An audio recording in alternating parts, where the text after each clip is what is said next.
I'm Simone Meadows. I'm Kendlin Calhoun.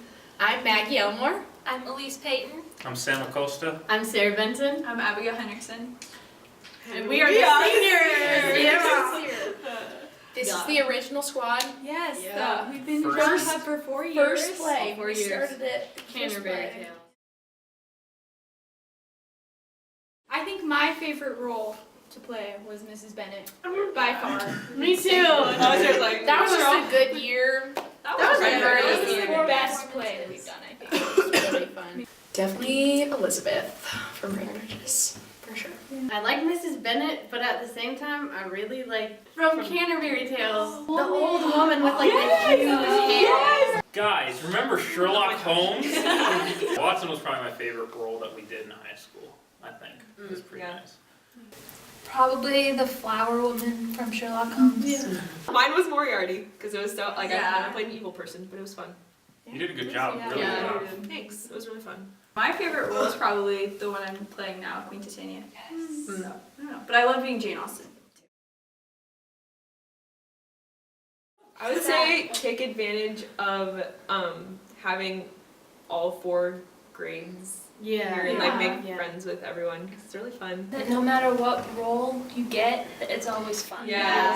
So that's Yeah. a good Yeah, one. like Just it's- own it. Yeah. And it really is what you make it. Like, you can have a bad attitude and totally ruin your year, Yeah. or you Yeah. can just Yep. roll with it and Make yeah, it the have best. Yeah, it can part be. of the Yeah. I would say like embrace completely letting go on stage and just having fun with it, because if you take yourself too seriously, it's not Yeah. fun. You You don't just like regret have not, fun and like, act doing and let it. go and Yes. don't let Yeah. other Crazy. people's opinions.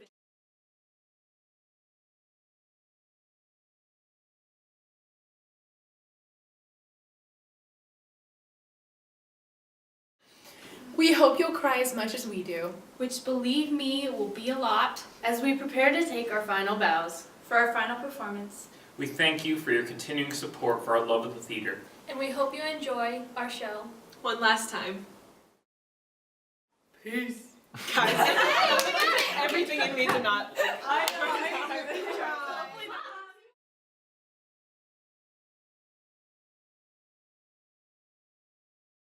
There are these 4 people in Athens, and they're all in love with each other in one big, like, love square. Hermia wants to marry Lysander. Helena wants to marry Demetrius. Demetrius wants to marry Hermia. Lysander wants to marry Hermia.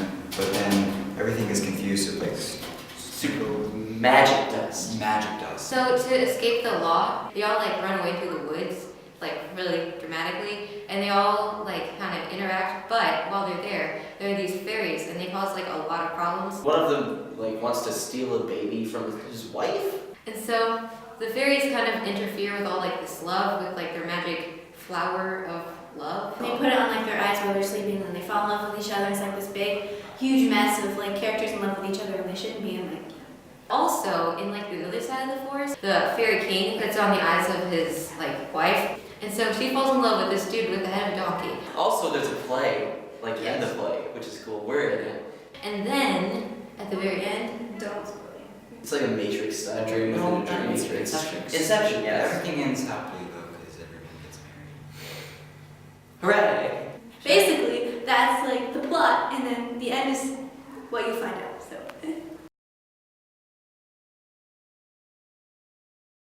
Huzzah! Are you liking work? 5 days left until the show. 6 days left till the... Why don't you talk? 2 days left. I'm Andrew Henriksen and I'm playing my character. Fairy magic dust was Lysander of Helena. Can you guys be quiet? Hey, get out of here. We're filming right now. Close that door behind you. He's a lion. I'm a wall. I'm a cross-dresser. What is this? Nothing that you and your company consider. I'm the best actor. You're most suited to play Pyramus, for I am a sweet-faced man. I didn't say you weren't sweet-faced, but you're just not a good actor. Hello, mortals, and welcome to a TMS adaptation of A Midsummer Night's Dream. Tonight you will What are you doing? see nothing, just pre-show announcements. Well, not without us. The Master Study presents... I said that already. Oh. What is this? Nothing that concerns you and your company. Well, if you and your posse can partake in this, then so can we.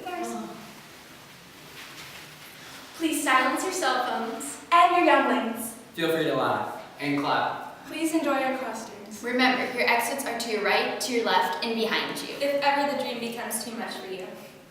And above all, make sure to have fun. Who is this guy? Okay, get out, go for it! Above all, make sure to have fun. Wait, didn't that guy just say that? No, he didn't. Enjoy the show. Another Shakespeare play? Doesn't Mrs. Benson know we're already overloaded with homework? And how is Shakespeare going to impact my life, really? Well, besides making us more culturally literate, it shapes our characters. As we look for goodness, truth, and beauty in the characters, we become more discerning in real life. Besides, Jesus used stories to teach his disciples. There's power in stories, because we're all part of one big story. Yes, but Jesus never had to read Shakespeare. And my question was rhetorical.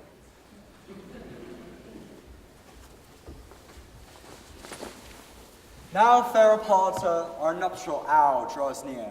4 happy days from now, we'll be married at the new moon. Oh, how slow the moon does wane. 4 days will quickly fly into nights, and 4 nights will quickly be swept into dreams. And then, the moon, like a silver boat bent into the heavens, will behold our union. This woman has obviously never waited for class to end. Shh! They're establishing the setting and developing the characters. Besides, can't you appreciate the romance for what it is? Come, Philostrate.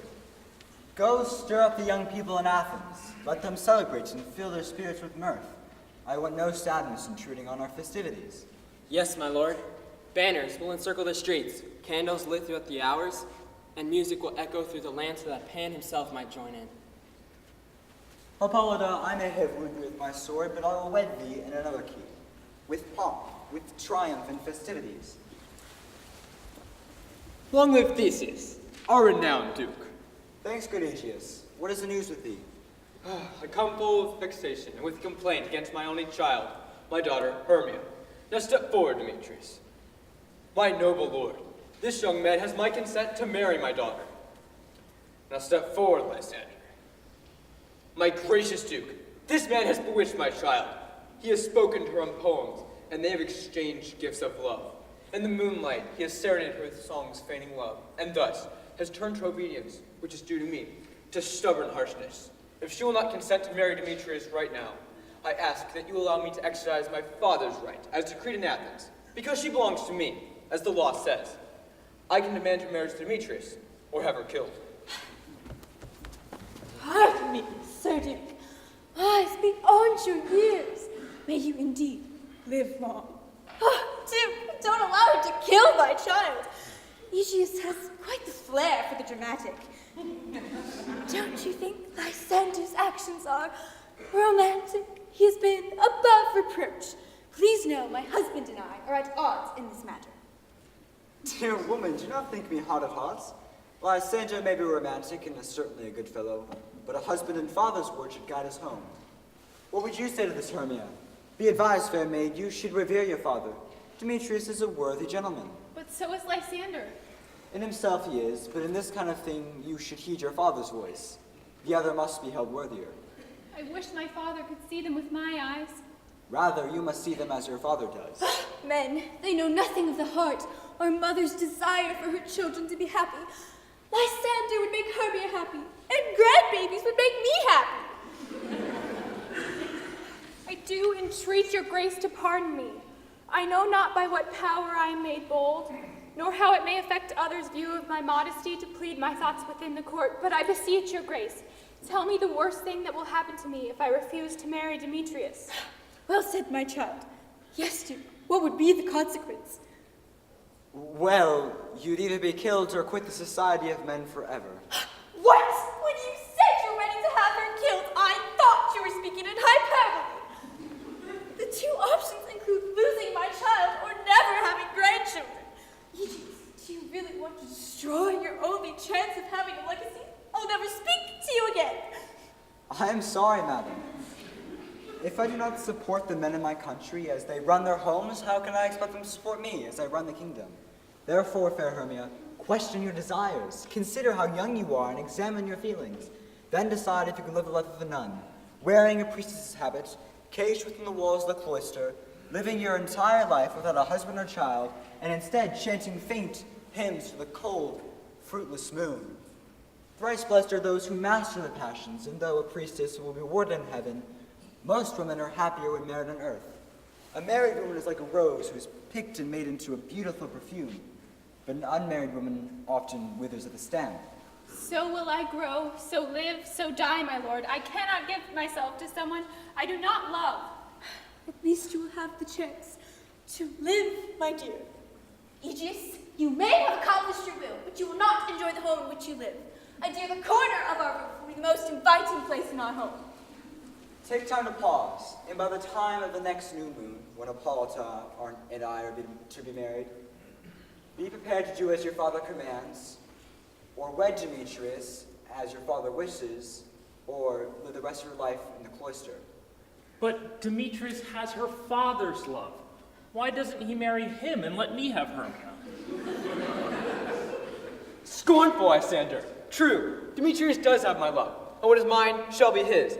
And she is mine, and I do give her to Demetrius. She is as stubborn as you. I don't blame her. And I want grandchildren. He's got some nerve. What happened to characters being shaped? Have you no sympathy for this poor girl? Not really. Demetrius is nice looking and rich. What's not to like? If you want to feel sorry for someone, feel sorry for Aegeus, though he's not the sharpest knife in the drawer. Have you never heard the saying, if Mama's not happy, nobody's happy? Okay, who raised you? How can you even think of feeling sorry for Aegeus? Oh, I was just kidding. My lord, I am just as noble and rich as Demetrius is. My love for Hermia is greater than his. My prospects are as good as his, if not better. And most importantly, Hermia loves me, which is more important than all those attributes combined. Why shouldn't I be married to her? Demetrius is not known for his fidelity. He courted Nadar's daughter, Helena, and made her fall madly in love with him. That poor, sweet lady loves him devoutly. But now he's turned his attentions towards Hermia. I must confess I have heard as much and meant to ask Demetrius about it, but being too busy with my own affairs, it slipped my mind. Aegeus, come with me. I have some things I'd like to discuss with you in private. As for you, Hermia, be prepared to do as your father commands, otherwise the law says you must die or become a nun. Why don't you join us, Hippolyta? We may see what these men may do in service for our wedding. With duty and desire, we follow you. What now, my love? Why are your cheeks so pale? What causes those roses to fade so fast? Probably for want of rain, which I could easily bestow upon them with all the tears in my eyes. In books, they say the course of love never did run smooth. Either the lovers were very different social standings. What an obstacle that would be. Imagine being too high in class and falling in love with someone beneath you. Or else they were very different ages. How awful, being too old to marry someone young. Or sit upon the choice of family or friends. What hell to have your spouse chosen by someone other than yourself. And so 'tis my curse. If then true lovers are always thwarted, it stands as a rule of destiny. Let's try and be patient as we deal with our trial, for it is a customary cross. It's as normal a part of love as dreams, wishes, sighs, and tears. That's the right attitude. But hear me, Hermia. I have a rich widowed aunt who has no children and sees me as her only son. From Athens, her house is but 20 miles. There, my love, we can be married because the strict Athenian law cannot pursue us. If you love me, sneak from your father's house tomorrow night and meet me in the woods just outside of town. Do you remember the place? I met you and Helena there once for May Day. Oh, my good Lysander, I swear to thee by Cupid's strongest bow, by his best arrow with the golden head, by the simplicity of Venus's doves, by that which knit her souls and prospers loves. Okay, we get the point already. She's gonna meet him. Can you just appreciate the rhetorical device? And Lysander is a plan. By the fire that burned Queen Dido when the false Trojan jilted her, by all the vows that ever men have broke, in number more than women spoke. In that place truly I will meet thee. Keep your promise, my love. After all that, do you think she would break her promise? Look, here comes Helena. I'll leave you two to catch up. Hello, beautiful Helena. Where are you going? Did you just call me beautiful? Take it back. You're the one who's beautiful in Demetrius's eyes. You're so lucky. Your eyes are like stars, and your voice is more musical than a lark song is to a shepherd in spring. I wish beauty were contagious. I would catch your good looks before I left. My ear would catch your voice, my eye, your eye. My voice would catch your tongue's sweet melody. If the world were all mine, I'd give it up to be you, and thus to be loved by Demetrius. What is she talking about? She's just as beautiful as Hermia. Yeah, and what's wrong with Demetrius? What am I saying? What's wrong with Shakespeare? This could have been over in 3 pages. I frown upon him, yet he loves me still. That your frowns could teach my smile such skill. I give him curses, yet he gives me love. That my prayers could move such affection. The more I hate, the more he follows me. Really? They're supposed to be friends, right? This is not helping. She likes pouring salt in the wound, doesn't she? I find myself actually agreeing with you. But I thought you thought this was all a waste of time. You think too much. The more I love, the more he hates me. His folly, Helena, is no fault of mine. Get over yourself. If he's that fickle, he's not worth it, girlfriend. None but your beauty. I wish I had fault like that. Take comfort. He will never see my face again. Lysander and I will fly this place. Before I saw Lysander, Athens seemed as a paradise to me. But to stay means living without him, and so it's become an abomination. Helena, we will tell you our secret plan, but you must tell no one. Tomorrow night, when the moon shines on the water, decking with liquid pearl the bladed grass, we will leave Athens. And in the place where you and I so often used to lounge among the pale primroses, telling each other sweet secrets, that's where Lysander and I will meet. And thence from Athens turn away our eyes to seek new friends. So farewell, sweet playfellow. Pray for us, and may good luck grant thee Demetrius. Now, keep your word, Lysander. We must stay away from each other until midnight tomorrow. I will, my love. Goodbye, Helena. I hope Demetrius comes to love you as much as you love him. How happy others may be. Throughout Athens, I am thought as fair as Hermia. But what of that? Demetrius refuses to agree. And while he is making a mistake by obsessing over Hermia, am I not also making a mistake by obsessing over him? Yes! It looks like she's gonna come to her senses. Did you just shush me? I thought you weren't even into this. Unfortunately, love can make worthless things beautiful. Love sees not with the eyes, but with the mind. That's why Cupid is always painted blind.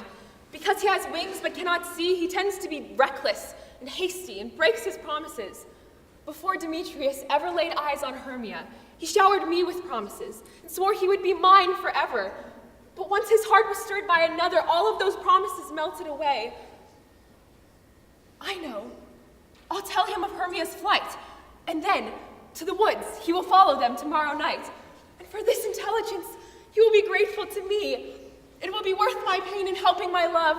At least I'll get to see him when he goes. No! Get over him and move on with your life. Why is she so willing to be a glutton for punishment? And how can she sell out her friend like that? That is so wrong. Are you ready to take a break? A break? Didn't you just hear, Helena? She's going to betray Hermia, and then Hermia is either gonna die or live in a convent forever. She needs to be warned. Don't you think Shakespeare will take care of that? Okay. Deep breaths. We'll read through Act 2 and then we'll take a break.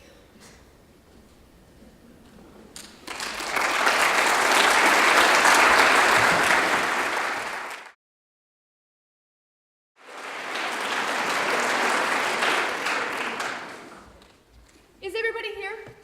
You were best to call them generally, one person at a time, in the order that their names appear on the list. This is a list of all the men in Athens who are good enough to act in our play.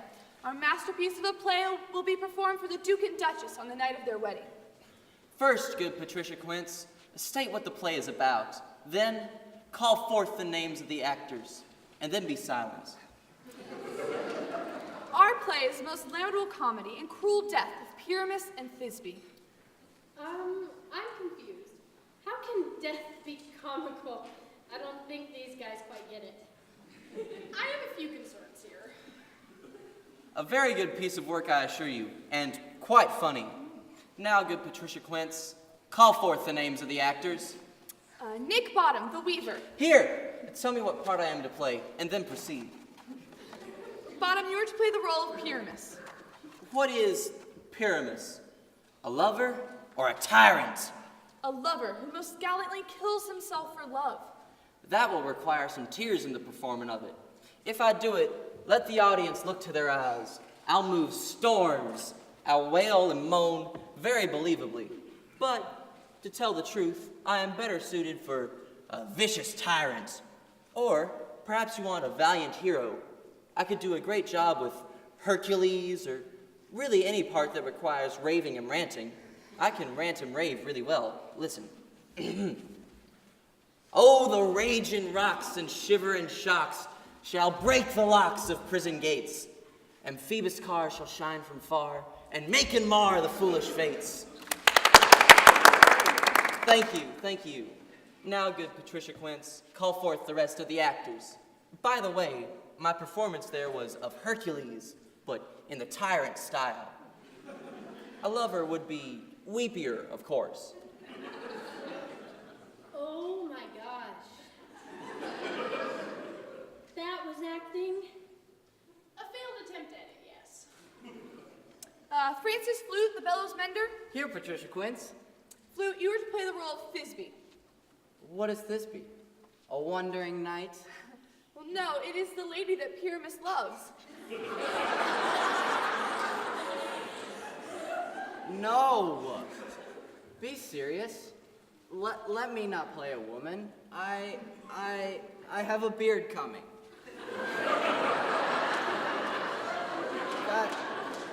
I'm blonde, it's hard to see. Hold on, they had dudes play women?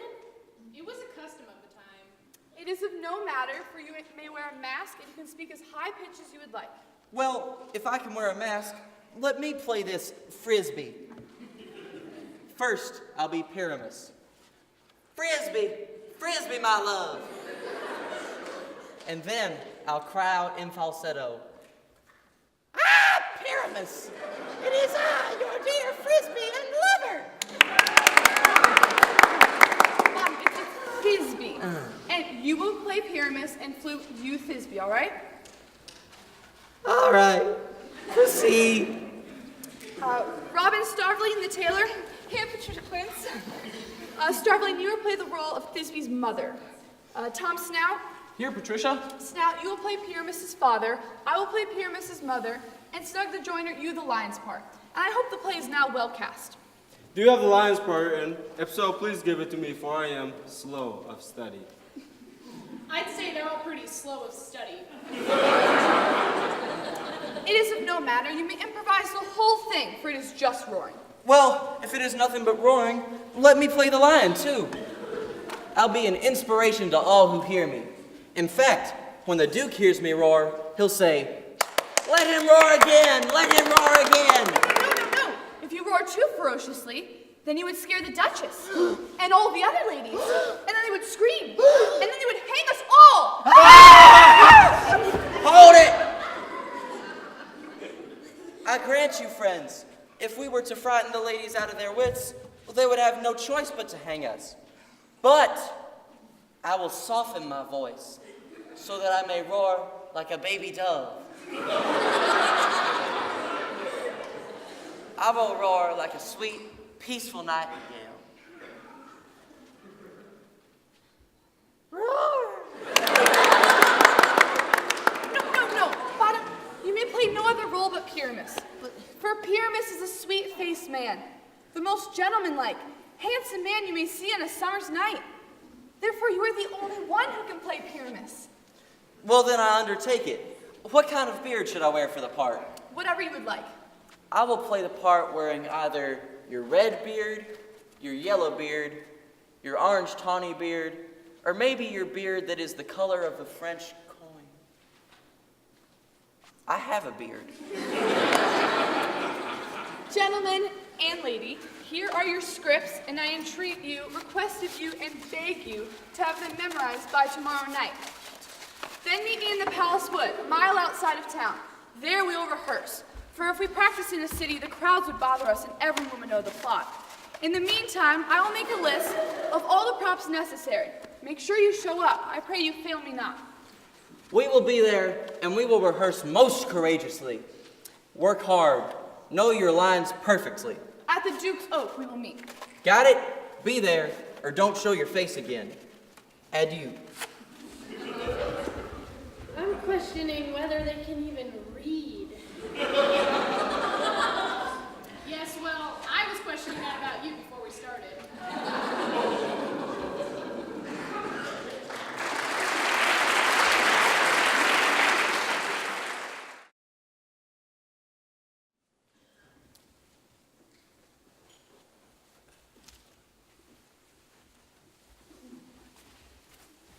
Fairies, we must show caution.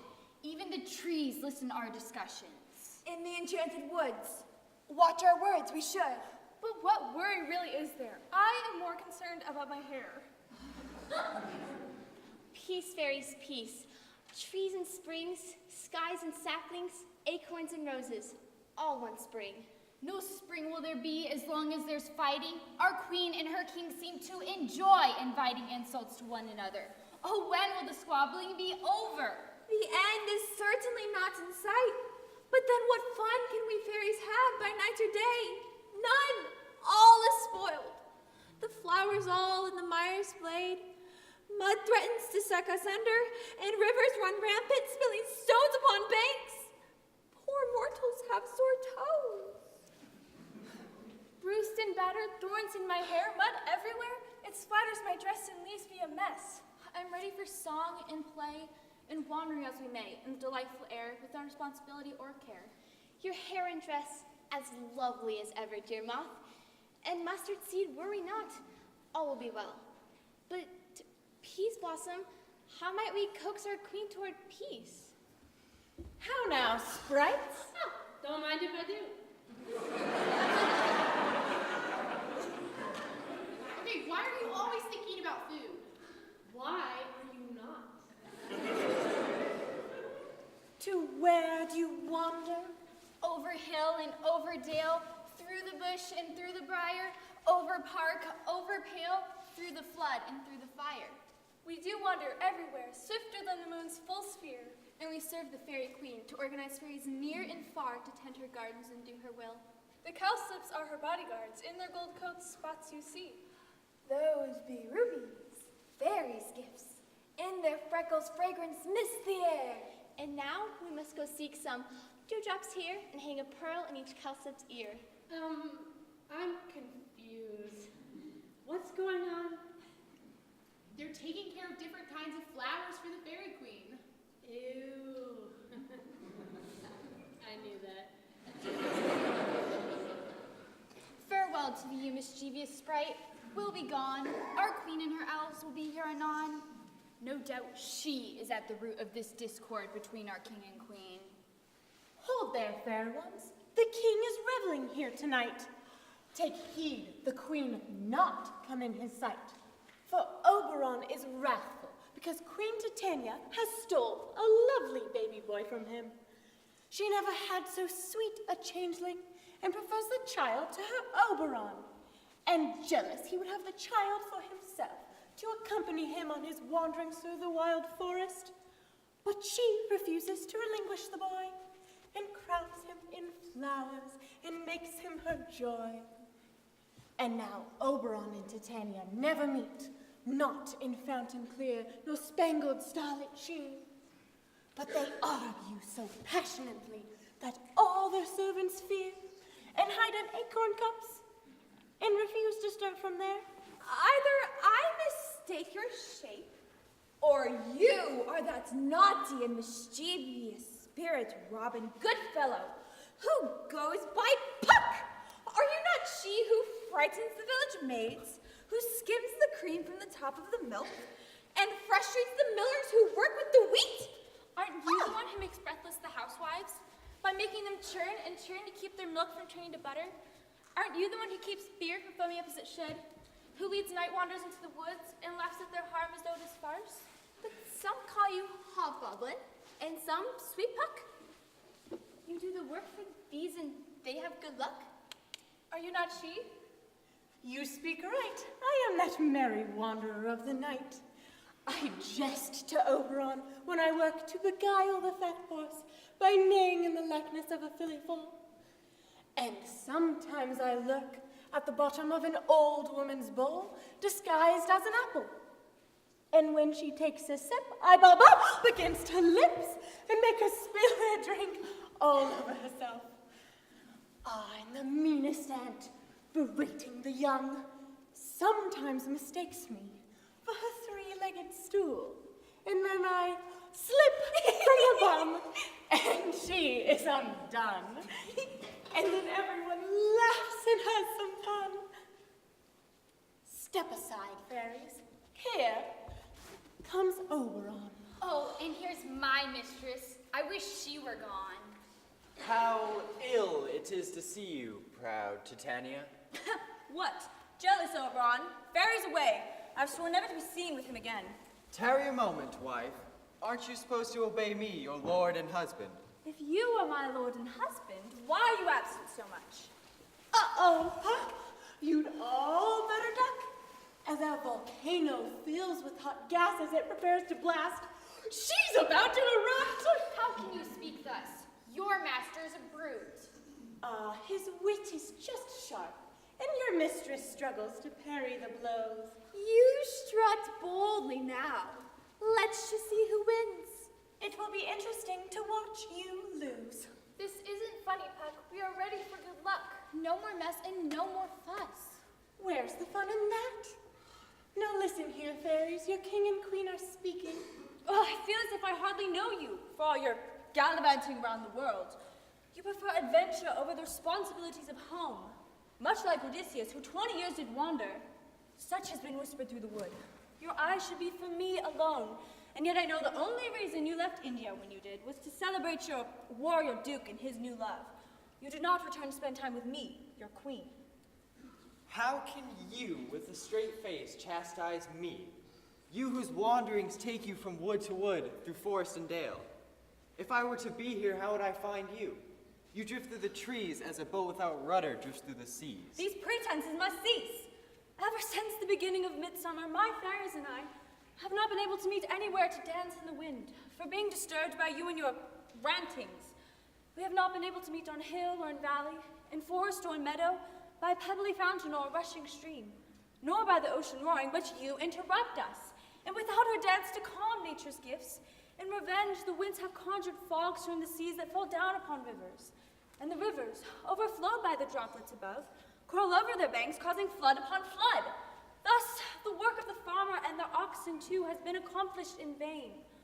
They must start anew, for every unripe grain has rotted away in soil too damp. The sheep pens are empty, for there's no place to lamb, and the sheep are all dying. Their fields flooded beyond living, and the people cannot play their games because every place is filled with mud. Moods melancholy darken each home. Cold frosts spread over those roses once red, now dull. Sweet spring, bright summer, and fertile fall have changed places with winter, and we both are responsible. The power to fix this is yours, my dear one. Why would Titania continue to cross Oberon? I do beg but the child from your arms to my side, to be my companion as we ride the world over and adventures we find. Will you of this to the child deprive? Who is this guy? He wants to take a baby on his adventures. I don't think so. He just wants to win. Yeah, and who after all plays to win? I play for fun, and winning is fun. Are we seriously discussing this right now? We're not, but... I will have the last word. Oh, my darling Oberon, I do hate to disappoint, but the child is dear to me, and I will not give him up. You see, his mother was true to me, and in the spiced Indian night air, we shared one another's secrets. Sitting together by the ocean, we laughed as we watched the merchant ships sailing abroad, as their sails were filled full with wind. They looked just like pregnant boys floating away, and she would imitate them as she was with child at the time. Then she would leave to gather presents and come back again. You see, the gifts were for me, and in giving birth, her life did end. For her sake, I promised to raise and protect the boy, and for her sake, I shall not part with him. How long within this wood do you intend to stay? Perchance, till after Duke Theseus' wedding day. If you patiently dance in our round and join our moonlight revels, you may come with us. If not, go your way, and I will leave you at once. Give me that boy, and I will go with you. Not for thy fairy kingdom! Fairies away! We shall have a downright brawl if I stay. Who's winning now? Well, go thy way. Let me be. But you will not leave this part of the grove until I have repaid the injury. You may be rejoicing too early.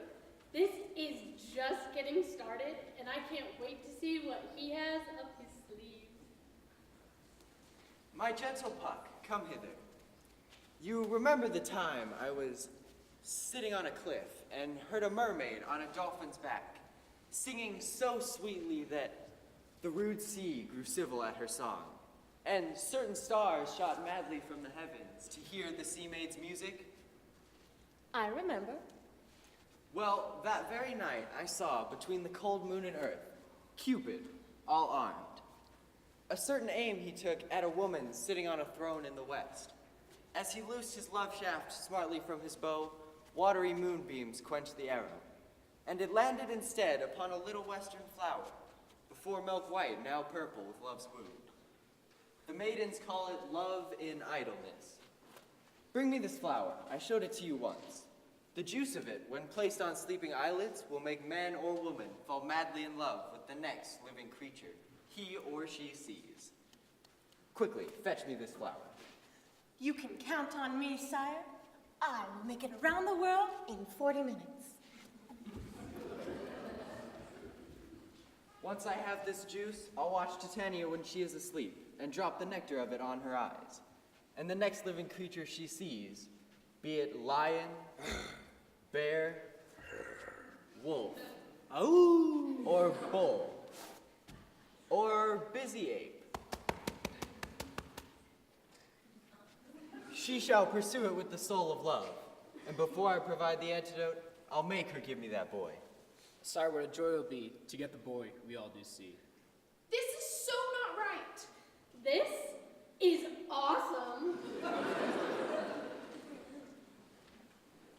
Someone is coming this way. Quickly, invisible, we shall hide and hear their conference.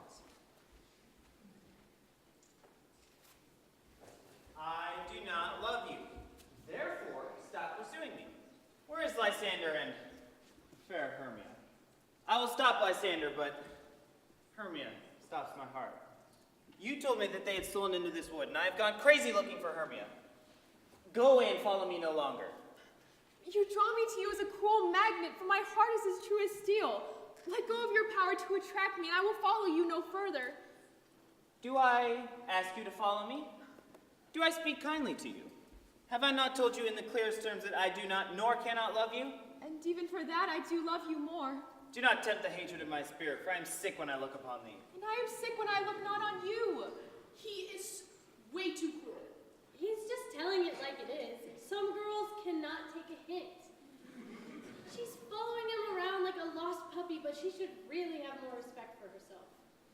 You are risking your reputation by following a man who does not love you into the middle of the woods. Standing alone in a deserted area at midnight would not be looked upon with favor at home. Well, I rely on your virtue to protect me, for it is not night when I do see your face, and so I mistakenly think it is day. Neither does this forest seem deserted when you are here. You're the world to me, Demetrius. How can it be said that I am alone when the whole world is here to look on me? I will run from you and hide myself in the bushes and leave you to the mercy of the wild beasts. Hey. The You wild need to be right about this guy.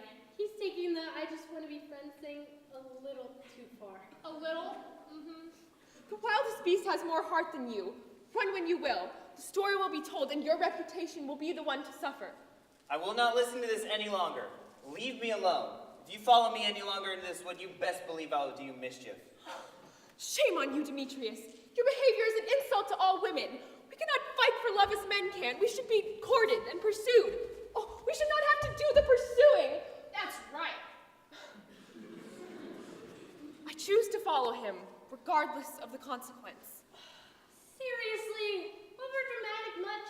You still think she told him. This girl cannot take a hint. Point taken. Goodbye, sweet girl. Before your bow leaves this part of the forest, you will change places. You will be the one pursued, and he will be the one madly in love with you. Ah, welcome, wanderer. Do you have the flower? Yes, here it is.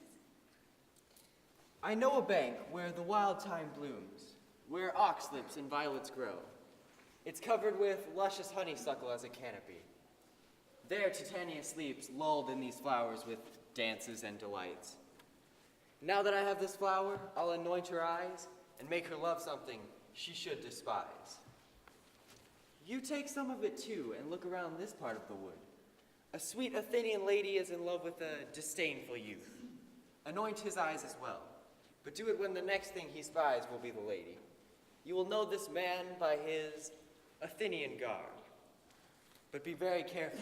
He may prove more fond of her than she is of him. And meet me before the rooster crows at dawn. Fear not, my lord. Your servant shall do as you say.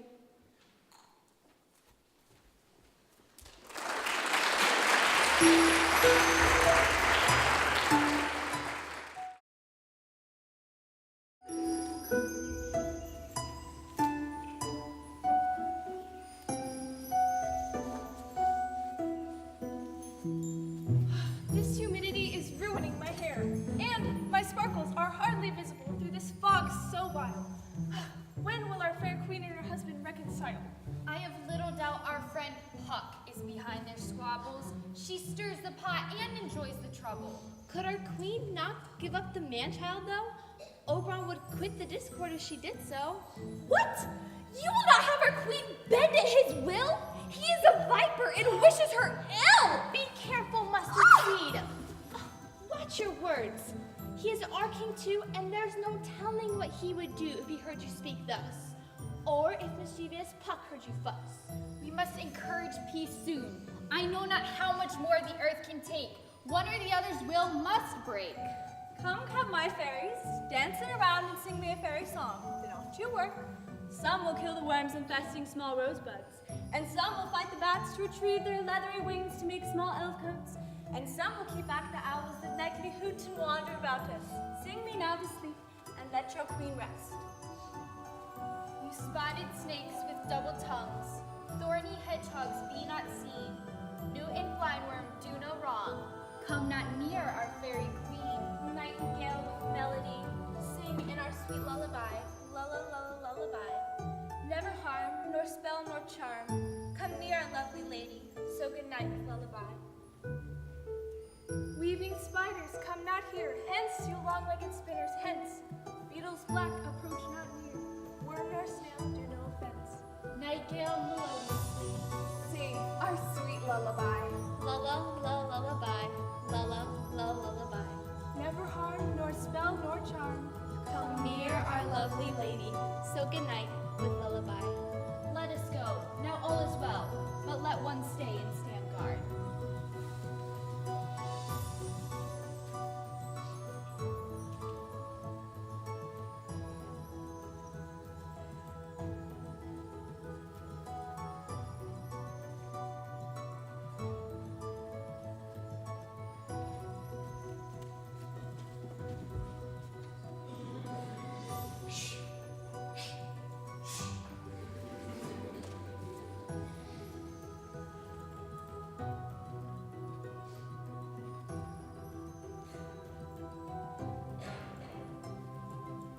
Whatever you see when first you wake, as your true love you will take, and love and languish for his sake, be it lynx, or cat, or bear, leopard, or boar with bristled hair.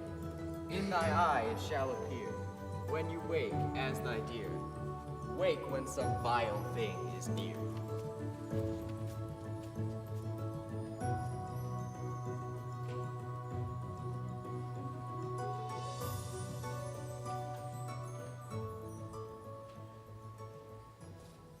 My love, you look about to faint from wandering the wood, and to be honest, I've rather lost our way. We will rest here, if you think it best, and wait for day when things will be easier. Be it so, Lysander. Find yourself a cushion for your head while you sleep, and I will rest on this gentle bank. For my sake and my good name, lay far off. Our hearts are joined now, and when we are married, we will not need to take such precautions. Tonight we honor our future vows. True. Such separation, as well may be said, becomes a virtuous bachelor and a maid. So be distant tonight. And good night, sweet friend. I hope your love for me remains unaltered through all of your life. Amen to that. I hope my life ends before my loyalty to you does. Good night, my love.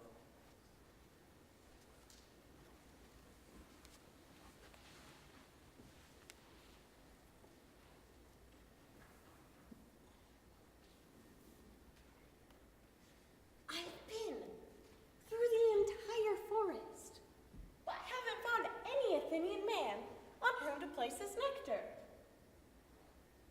Wait a second. Who's this?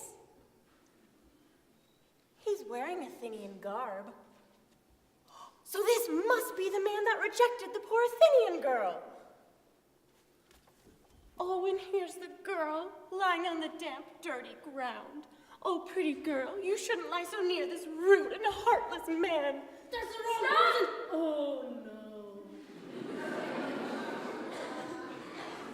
You dolt.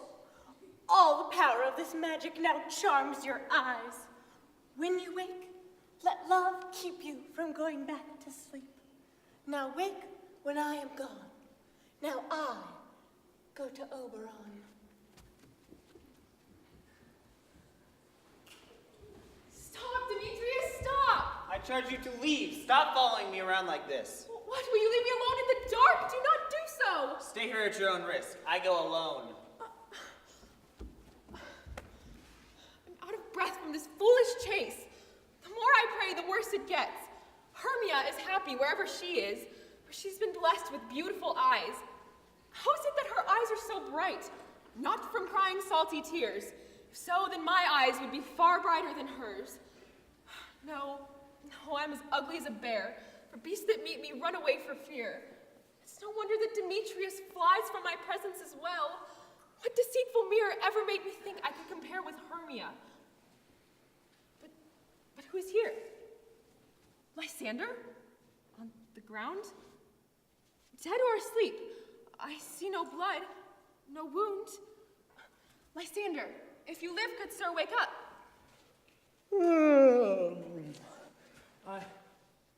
I would run through fire for your sweet sake, radiant Helena. Nature has allowed me to see your heart as if by magic.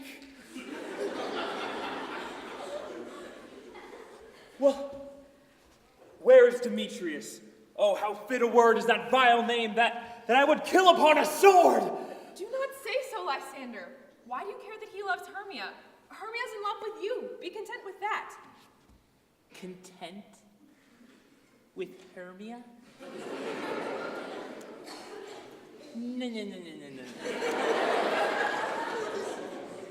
I regret the tedious minutes that I spent with her, for I do not love Hermia. I love Helena. For who would change a raven for a dove? A man's will is by his reason swayed, and reason has determined that you are the worthier maid. Why does everyone mock me? What have I done to deserve your scorn? Is it not enough? Is it not enough, young man, that I cannot, no, nor never will, receive a sweet look from Demetrius's eye, and now you must flaunt my insufficiencies? This is wrong. Farewell, you. I thought you were a much kinder person than this. That a lady by one man be refused should by another be so abused. But, she did not see Hermia.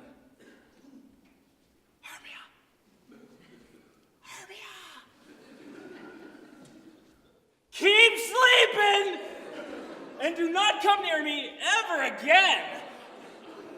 Eating too many sweets makes a person sick to their stomach, and people always regret the mistakes they made in the past. Well, Hermia, let me tell you. You are the sweet that I've had much too much of, and the mistake that I now loathe. I will now use my talents to honor Helena. And I will be her brave, charming, and incredibly handsome knight. Yeah. This is awful. This is the best breakup ever. Oh, help me, Lysander, get this snake off my chest. Oh, what a terrible dream. Oh, Lysander, look how I'm trembling with fear. I thought a serpent was eating my heart while you sat smiling at his cruelty. Oh, Lysander. What? Is he gone? Lysander, my love? Has he gone so far as to be out of hearing? Speak if you are near. Oh, no. Oh, please speak. Where are you? Oh, I feel faint. I guess you truly are gone. I will find you, or I will die trying. Hey, girlfriend, remember all the things you said to Helena earlier? It's coming back to bite ya. Okay, Hermia might have had it coming, but don't you think this is just a little excessive? Not really. But then I've always been a sucker for the underdog.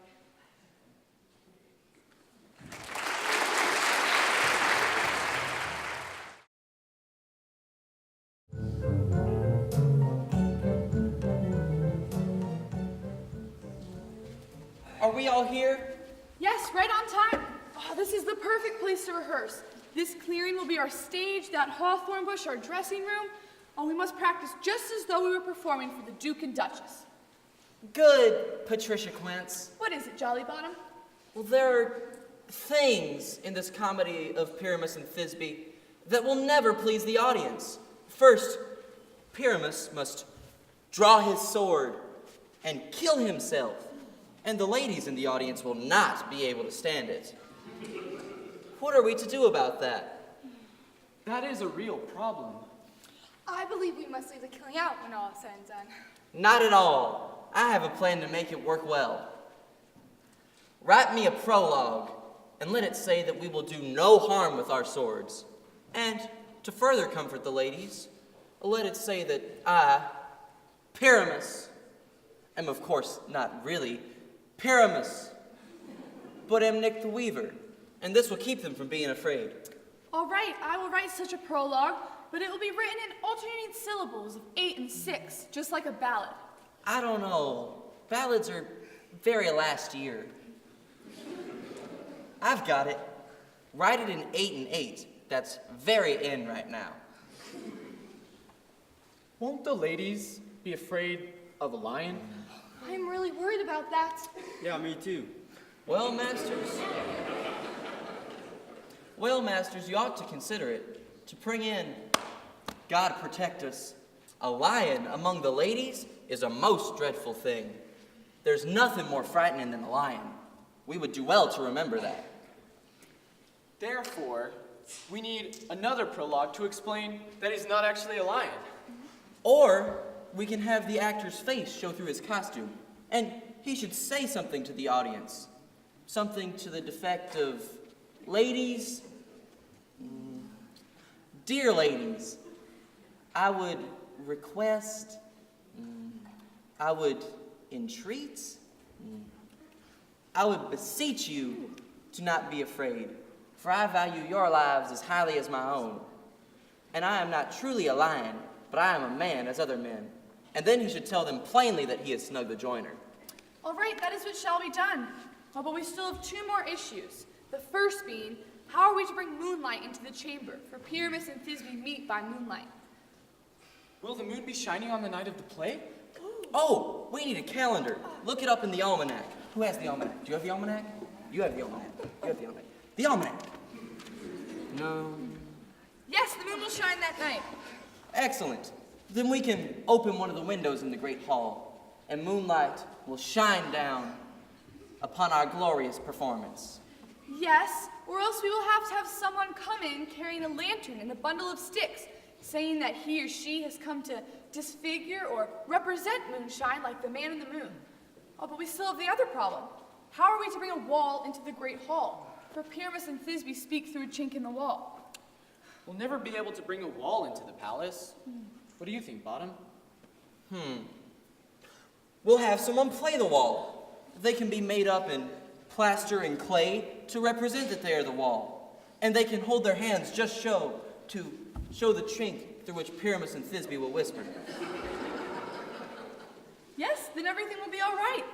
Come, let us rehearse. Pyramus, you begin. After you have said your line, go to the hawthorn bush. Everyone else go there when you're not on stage.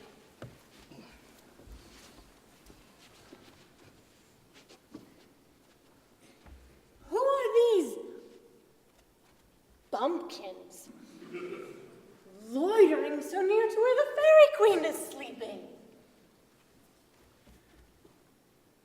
What? Are they putting on a play? I think I'll have to watch this debacle. I think I could have some fun with this. Speak, Pyramus. Thisbe, come forward.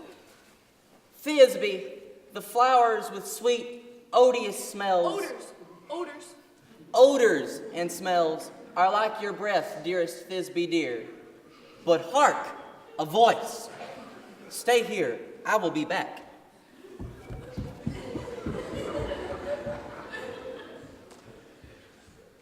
Well, that is the strangest Pyramus I've ever seen. But with a little,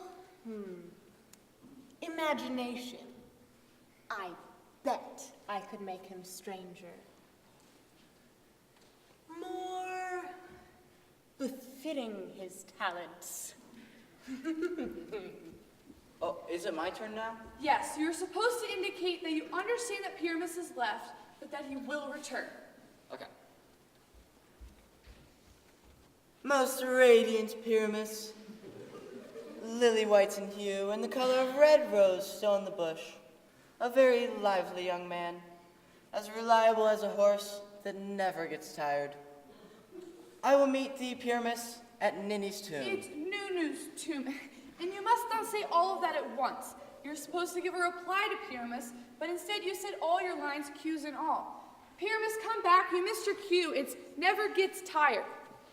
As reliable as a horse that never gets tired. If I were handsome, my dear Thisbe, I would still only love thee. I'll follow you. I'll lead you round the bog, through every bush, brake and fog. I'll lead you here. I'll lead you there. I'll take you round everywhere. You will not know your way, but there in the wood you all will stay. Why do they run? They are playing some cruel joke to make me afraid. Ah! Bottom! What happened to your head? Ah! What? What happened? Why, you're acting like an donkey! Hee-haw! Bless you, Bottom. You've been transformed. I see what they're up to. They mean to make me look like an A donkey! Hee-haw! For goodness sake, doesn't Shakespeare know that children read his plays? They mean to make me afraid, but I will not be afraid. I'll walk up and down, and I'll sing, and they'll hear me and know that I'm not afraid. The blackbird so black in hue, with its orange tan bill. What angel wakes me from my flowery bed? The thrush with its note so true, the wren with lid so quill. I pray thee, gentle mortal, sing again. Oh, for my ear is much enamored by your song, and your form is so pleasing to me. I know this is the first time I have ever laid eyes on you, but you are so truly wonderful that I must swear I love you. You have got to be kidding me. This is awesome. I think Oberon just won this round. Really? I do not think you have much reason for that. Then again, love and reason keep little company nowadays. It is a shame some kind-hearted neighbor will not make them friends. You are as wise as you are beautiful. That is not so, sweet miss. For if I were wise enough to find my way out of these woods, I would be wise enough to serve myself. Out of these woods do not desire to go. You shall remain here, whether you like it or not. You see, I am no ordinary fairy. I rule over spring and summer, and I do swear I love you. Therefore, you must come with me, and I will give you fairies to attend thee, and they shall fetch you jewels from the depths of the ocean and sing to you while you sleep on a bed of flowers. And I will turn you into a spirit, so you'll not die as humans do. Oh, fairies, moth, mustard seed, cobweb. Ready, as am I. And I. And I. And I. Where shall we go? Be kind and courteous to this gentleman. Leap and dance for him, but watch him carefully. Feed him with apricots and blackberries, green figs, purple grapes, and mulberries. And steal honey from the humble bees, and make candles out of their beeswax. And light the candles with the light of glowworms, so that my love will have light when he sleeps and again when he wakes. Pluck the wings from painted butterflies to fan the moonbeams from his sleeping eyes. Bow to him, elves and fairies, and do him courtesies. Hello, mortal. Hello. Hello. Hello. Hello. Hey, y'all! Please, tell me your worship's names. I am Cobweb. I look forward to making your acquaintance, good fairy. And you? I'm Peas Blossom. Give my regards to your mother and father, Peapod. I look forward to making your acquaintance as well. And you? I am Mustard Seed. Ah, yes, good mustard seed. I am well acquainted with you. Those cowardly sides of beef have been responsible for many of your members of your family being used as condiments on sandwiches. I swear to you, many members of your family have made my eyes water before. I look forward to getting to know you better. Take good care of him. He may rest in my bed. Oh, how sad the moon looks to me tonight. When she weeps, all the flowers weep with her. Quiet, my love, and let him rest well. I will help him rest well, mistress. Quick, Moth, go get the sleeping potion.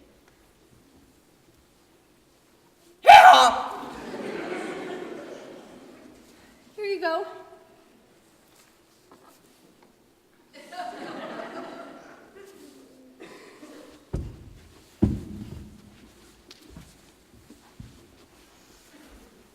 Ugh, I hope I don't have fleece now. He is so disgusting. Filthy. What exactly is he? He's a man with a donkey's head? I know Queen Titania has been angry with Oberon, but I doubt this will make him jealous. Don't you see? Something must be wrong with our mistress. Perhaps she has fallen ill or is the victim of bewitching of the worst sort. This seems more powerful than fairy magic. We must do something to help her. I mean, how do we tell our queen that something's wrong with her when she's fallen in love with a donkey? I mean a man. I mean a donkey. I mean, what do we do?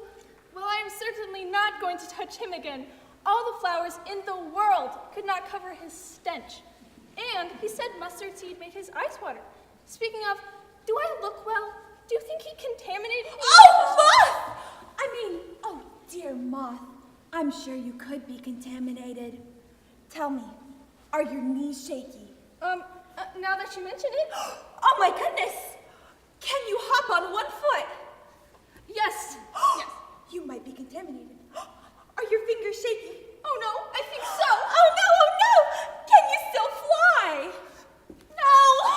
You might be contaminated. Do you? What? Are you? What? Do you? What? Do you have the urge to kiss the sleeping beast? Yes! What? Oh, Mustard Seed, you were playing me the whole time. How about my sparkles are swept? Mustard Seed, you shouldn't tease poor Moth. After all, we're trying to talk through what our dear queen needs. I mean, he's actually not that bad. I mean, if you look at him long enough, he's kind of cute. What? Are you crazy? Has your eyesight gotten worse? Until we find an answer to this mystery, you had better resign yourself to having to serve this poor beast.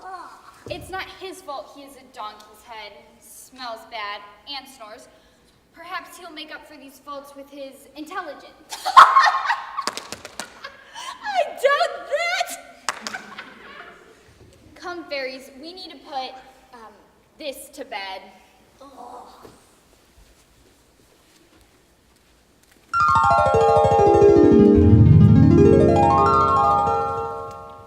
Did you know that donkeys are my favorite animal?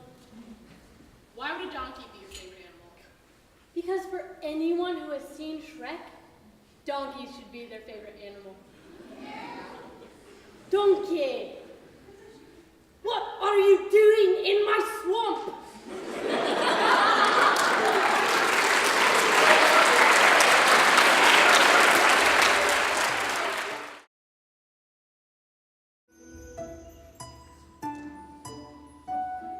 I wonder if Titania has awakened. And then what was it that came into her sight? Whatever it was, she should be completely in love with it now. Here comes my messenger. What's the news, Puck? What havoc have you wreaked in the forest tonight? My mistress Titania is in love with a monster. Well, she was sleeping soundly in her bed of flowers. Near, oh so near, came a troop of players. Uneducated workers from Athens, very simple-minded, really. They had gotten together to rehearse some sort of play they planned to perform for Theseus on his wedding day. The silliest of them all, who played Pyramus, finished his scene and went to go sit in the bushes to await his next cue. I took the opportunity of fixing a donkey's head in place of his. When it was time for him to go back on stage, all his friends ran away as fast as wild geese who spy the hunter and hear his gun. One of them was so frightened, he yelled, "Help! Help!" over and over. They were so out of their senses, they startled at flowers and butterflies and ran so quickly, they caught the clothes and lost their hats to briars and thorns. And I led them off in this frightened state and left sweet Pyramus there, transformed into a man with a donkey's head, which is rather fitting for that fellow. And as I left, Titania awakened and straightway loved him. Poor Titania! I might feel sorry for her, but that has to be the best prank ever. What is wrong with you? Oh, come on, you have to admire the craftsmanship. Don't take it so seriously. This is a comedy after all. This is going even better than I planned. But have you put the elixir on the eyes of that Athenian, like I asked you to? Yes, I found him sleeping, and the Athenian woman was sleeping near him, and when he awoke, he must have seen her and fallen immediately. Stand aside. There's the Athenian. Yes, that's definitely the same woman I saw, but that's not the same man. Why are you so rude to someone who loves you so much? Save that bitter language for your foe. This is a mere scolding. I should treat you much worse. I'm afraid you have given me much reason to curse you. If you have killed Lysander while he was sleeping, kill me too. The sun was not as true to the day as he was to me. So why would he have stolen away from me in the night? I'll believe that as soon as a hole has been bored through the center of the earth and the moon has passed through to the other side. The only possibility that remains is that you murdered him, and you look guilty, so pale and grim. So should the murdered look. And thus I look, for you have pierced me through the heart with your stern cruelty. Yet you, the murderer, look as bright and as clear as Venus, sitting in her sphere in the heavens. What does that have to do with Lysander? Where is he? Oh, good Demetrius, will you find him for me? No. You drive me crazy! I'm beyond patience! Did you kill him? Tell me the truth! For my sanity, I must know. Did you kill him while he slept, oh brave and mighty one? A snake could do as much, and that's what you are, a snake. You are getting all worked up over a misunderstanding. I am not responsible for Lysander's death. As far as I can tell, he's not dead. Please tell me he's all right. If I tell you that, will you at least be civil? You will learn the privilege of never seeing me again. I'm leaving your company. You'll never see me again, whether he's alive or dead. There's no going after her when she is in such a rage. I will lie here for a while. Sorrow's heaviness grows heavier when sleeplessness is added to the mix. I must sleep, and here is as good as a place as any.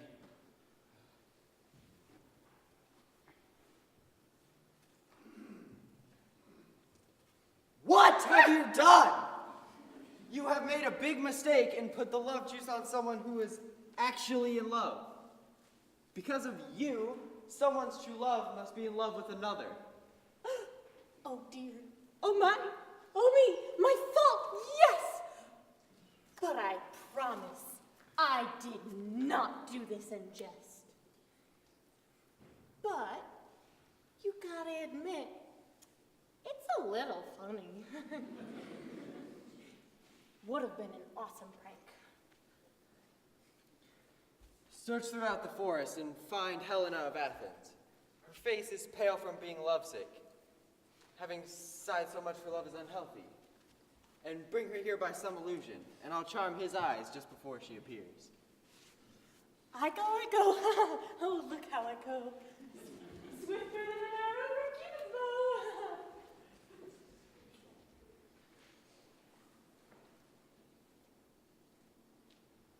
Flower of the purple dye, hit with Cupid's archery.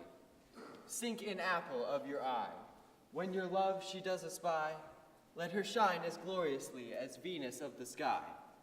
And when you wake, if she be by, tell her she is lovely.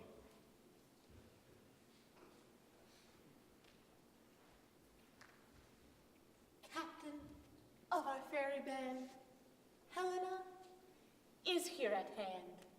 And the youth, mistook by me, pleading for her love earnestly. Shall we watch this ridiculous scene? What fools these mortals be! Step aside, the noise they make will cause Demetrius to wake. Then the two will pursue one girl. Ha! This will be hilarious. How can Oberon actually think she did this innocently? Because he has a sense of humor. Why should you think that I scorn the one I love? People do not cry for the one they mock. When I swear my love to you, I cry. And when someone cries when he's making a vow, he's normally being truthful. How can it seem that I mock you in my tears for my sincerity?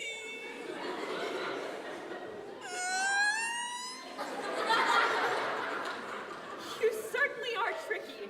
You've made the same promises to me and to Hermia. They cannot both be true, therefore they must both be false. These promises you make to me belong to Hermia. Will you abandon her?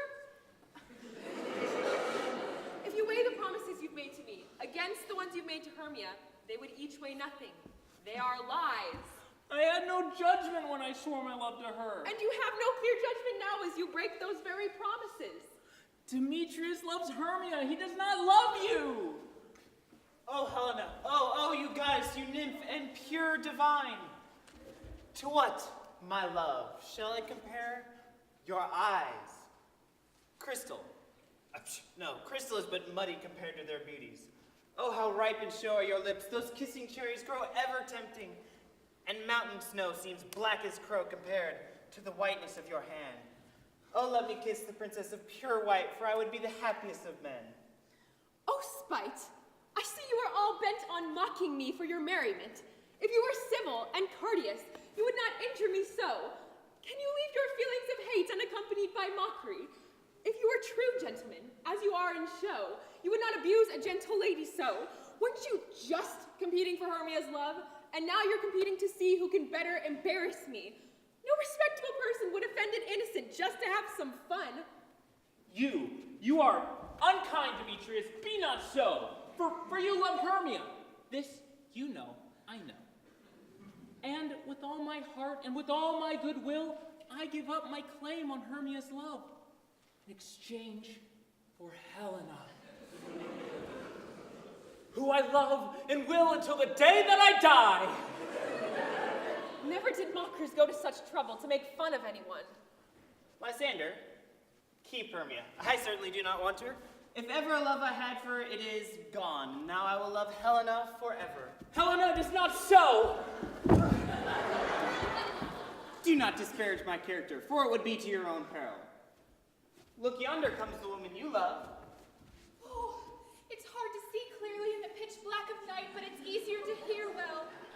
I could not see you, Lysander, but my ear thankfully brought me to you through the sound of your voice. Now tell me, why were you so unkind in leaving me as you did? Why would I stay when love tells me to go? What love could make Lysander leave my side?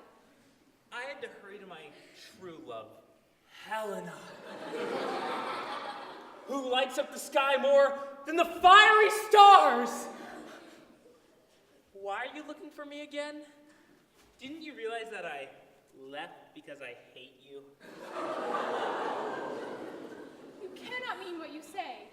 It cannot be. So, she is in on this too.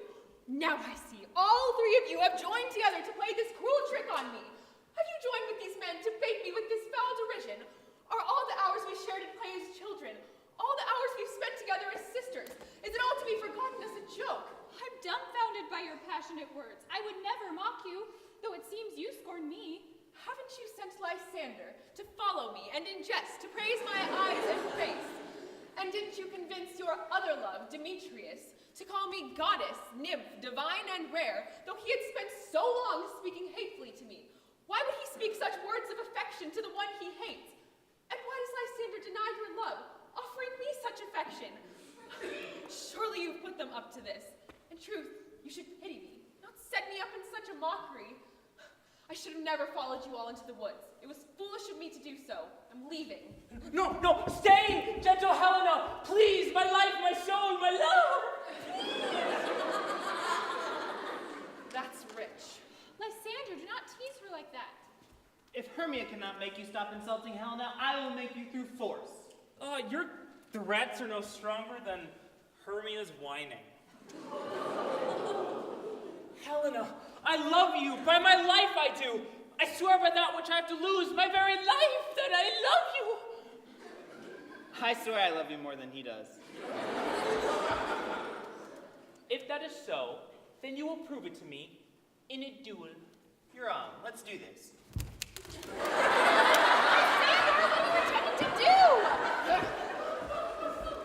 Oh, looky there, acting like he's trying to break free from Hermia. Act like you're gonna follow me, but then you don't. You really are a coward. Why are you behaving so rudely? What change is this, sweet love? Sweet love? Ugh! Come on, get out of here. You're poison. Leave. Surely you jest. Of course he's jesting. So are you. Come on, Demetrius. I'm ready to fight. Like you keep your promises. It would have been better if we signed a contract. Get off me, vile thing! Let loose or I'll shake you off! I do not want to hurt you, but I do not love you. Ooh, the I just want to be friends speech in Shakespeare. But come on, this guy is a loser, potion or no potion. Hermia needs to move on. No! Nothing stops true love. Love. True love. A dream within a dream. You're hopeless. What? Can you do me no greater harm than hating me? What's happened, my love? Am I not Hermia, or are you not Lysander? I'm as beautiful now as I was just a bit ago. You loved me when we fell asleep, but when you woke, you left, entranced as if by some spell. Heaven help me, can this be real? I did, but do not question why, for I love Helena now. And I never want to see you again. I've been as forthright as I can be. This is no joke. You trickster! You snake! You thief of love! What? Did you come in the night to steal my love's heart from him? Have you no shame? No touch of bashfulness? You ought to be ashamed of yourself. What? Will you rip impatient answers from my gentle tongue? You are the fake here, or at least the puppet. Uh-oh. Girl fight. Things are about to get ugly. Fake? Puppet? Oh, I see where she's going with this. She's alluding to our differences in height. What? Is she listening to the same argument we are? I don't know, but let's see where she's going with this. She has paraded in front of him to show off how tall she is, and she has won his heart with her height. Have you grown so high in his esteem because I'm so dwarfish and low? How short am I, you sapling? I'm not too short to take you. What? Hermia, what are you doing? Stop! Oh, you have been teasing me, gentlemen. Please don't let her hurt me. I'm no shrew, but a nice shy maid. Please don't let her hurt me. Perhaps you think that since she's shorter than I, that I can take her. Shorter? There she goes again. I'll show you short! Good Hermia, do not be so bitter towards me. I have always loved you. I've kept your secrets and never wronged you. Save that I told Demetrius of your plan to steal into the woods. He followed you, and for love, I followed him. Now just let me go back to Athens, where I will carry my folly back with me, and I'll follow you no further. Just let me go. You can see how simple and foolish I've been. Get you gone. Who is hindering you? A foolish heart that I leave here behind. What, with Lysander? With Demetrius. Helena, do not worry. She will not harm you. No, sir, she shall not, though you may try to help her. Oh, when she's angry, she can be vicious. She had a terrible temper in school, and though she be but little, she is fierce. Little again? Nothing but short and little. Why do you let her insult me like this? Let me at her! Get gone, you dwarf, you tiny little bead, you acorn!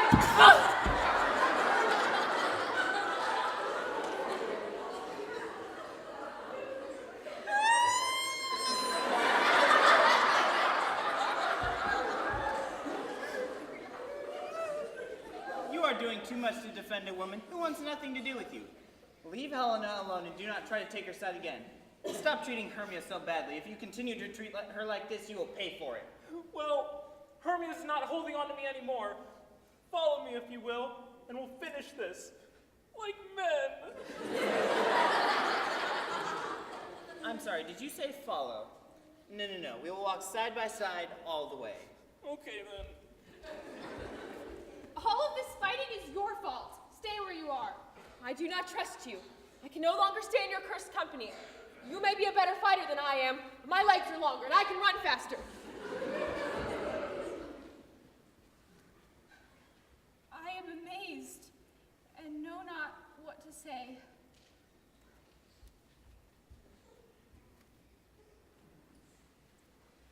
This is all your fault. You have either made the biggest mistake. Or you have caused all of this for your own amusement.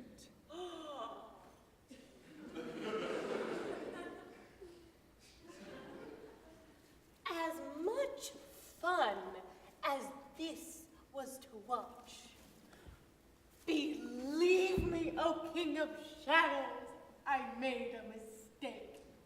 Really? A mistake? Why'd you get out of this? Did you not tell me I should know the man by his Athenian garb? So far, I have done exactly what I was supposed to do. I have anointed the Athenians' eyes. And so far, I am pleased with the way things have turned out. Since I find all this commotion extremely entertaining. As you can see, these lovers seek a place to fight. Therefore, go and make the night dark. Cover the stars with clouds. Lead these testy rivals so astray that one could not possibly encounter the other. Impersonate Lysander's voice and egg Demetrius on with insults. Then rant for a while in Demetrius's tongue, causing Lysander to angrily follow. That way you will lead them far from one another and exhaust them in the process until overcome with sleep. Once they are asleep, crush some of the flower's petals into Lysander's eyes, so that he will see Hermia with the eyes of love again. And all will come right.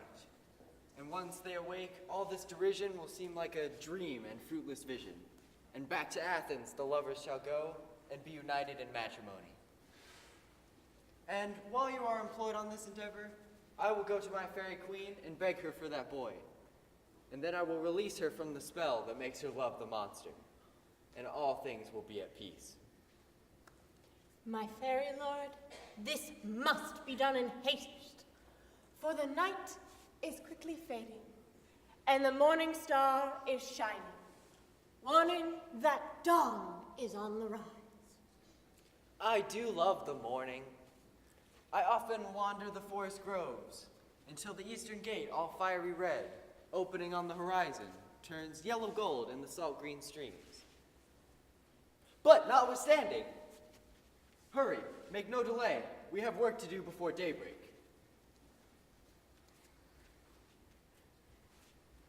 Up and down, up and down. I will lead them up and down. I am feared in the field and in town. Puck will lead them up and down. Here comes one. Where are you, Demetrius? Speak up, you brute! Here, villain, my sword is drawn and I am ready. Where are you? I will be there straight away! Yeah. Lysander, speak again, you coward. Are you fleeing? Speak. Are you hiding behind a bush? You are the coward there, standing, bragging to the stars and threatening the bushes. Why don't you come out and fight me? I'll whip you like a child. Draw your sword like a real man. Are you there? Follow my voice. This is not a good place to fight.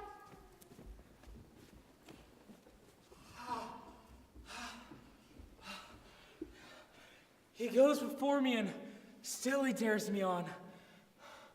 I've flown, but he has flown faster, and now I'm in the darkest part of the forest, and the ground is uneven, and I'm really tired, and my foot really hurts.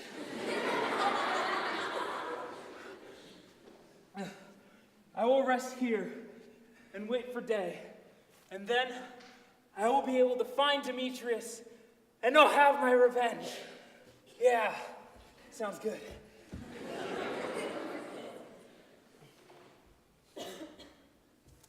Ha ha, coward! Aren't you coming? Wait for me if you dare. For while I know you run as fast as you can ahead of me, and constantly shift your position, you dare not stand and look me in the face. Where are you? Come here. I'm here. No, you are mocking me. You shall pay for this if I see your face by daylight. Go on your way. I'm exhausted and must lie down, even on this cold bed. When day dawns, I will find you. Maybe.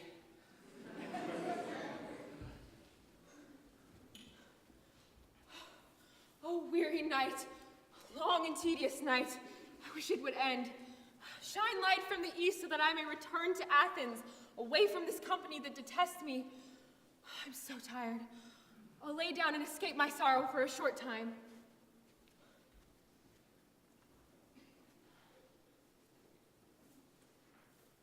And then there were 3. Come one more. 2 of each kind makes up 4.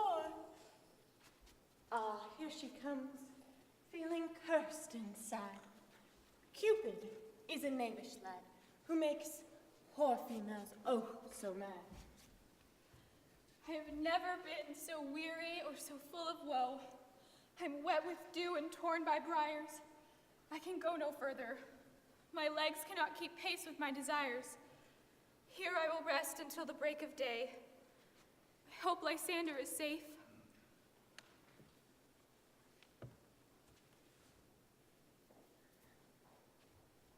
On the ground, sleep sound. I shall apply to your eye, gentle lover, a remedy. And when you wake, you will take true delight in the sight of your former lady's eye. And the country proverb shall be known that each should take his own, and Jack shall have Jill, and naught will go ill. You might not trust her, but you have to admit she's good. Does seem like she got the job done.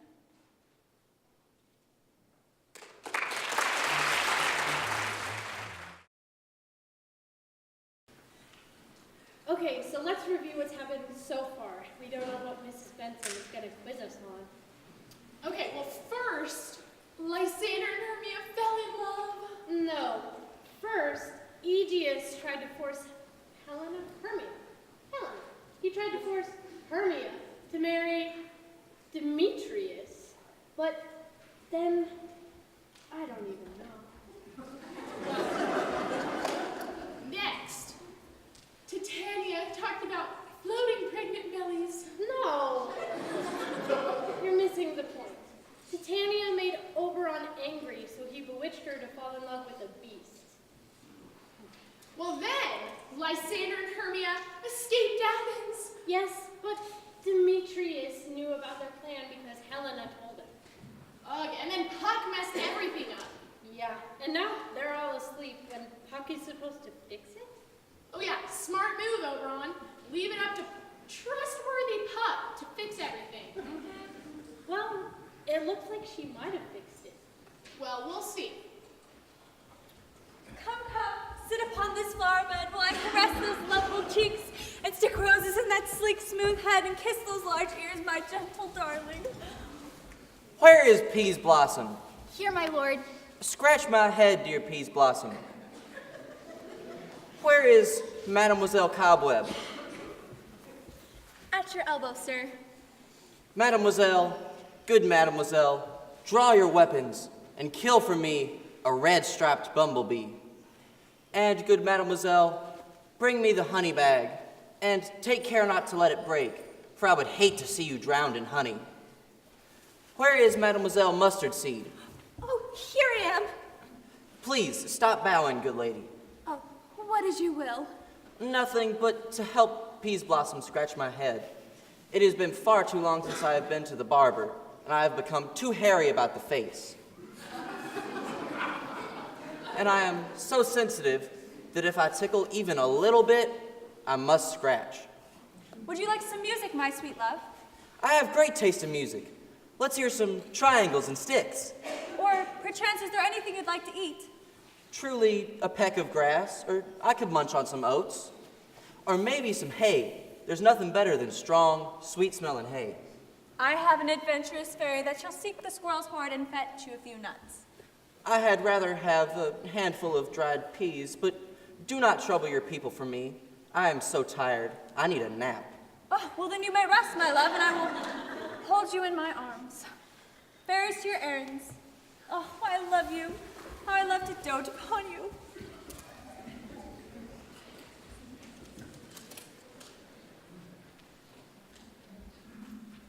Welcome, good Puck. Do you see this sweet sight? I begin to pity how Titania dotes upon this mortal monster you've created. At least he could admit this is all his fault. He was wrong. Like that's gonna happen. I met her of late in the woods seeking presents for this idiot, and I did scold her. She placed around his head a wreath full of fresh, fragrant flowers, and the flowers full of dew did seem to cry tears of woe for their disgrace in decorating such a creature. When I had finished taunting her, I begged for her to give me that boy, and she gave him to me straight away. And now that I have the boy, I think I'll remove this hateful imperfection from her eyes.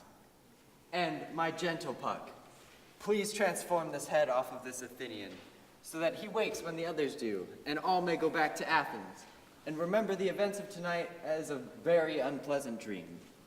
But first, I'll release my fairy queen. Be as you were, see as you once did, for I know this flower has such force and blessed power. Now, my Titania, wake, my sweet queen.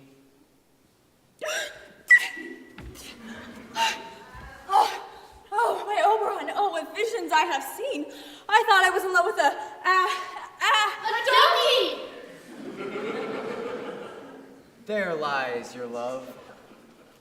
Oh, how did these things come to pass? How I hate to look upon his face now. Silence for a little while. Puck, transform his head. Titania, call the fairies to make some music, to make all sleep uncommonly sound. Fairies, come play music filled with the charms of sleep. When you wake, you will see again with your own foolish eyes.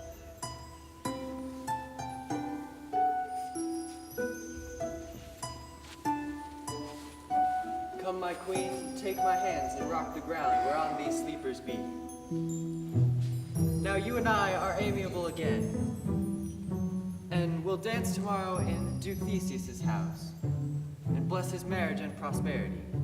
And there the faithful fairs of lovers shall be wedded with Theseus, and all will be merry. My fairy king, you too shall mark, for I do hear the morning lark. Then, my queen, in silence solemnly, we will travel and arrive there soon, when it is still night and the moon still shines. Tell me as we go, what came to be on this night, and how I was sleeping found with these mortals on the ground.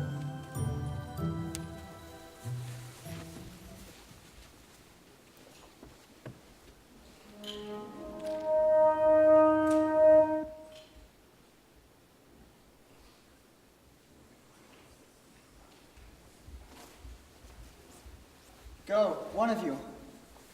Find the forest ranger, for now our observation of May Day has been performed. And since it is still so early, my love shall hear the music of my hounds as they chase their prey through the western valley. Unleash them and let them go.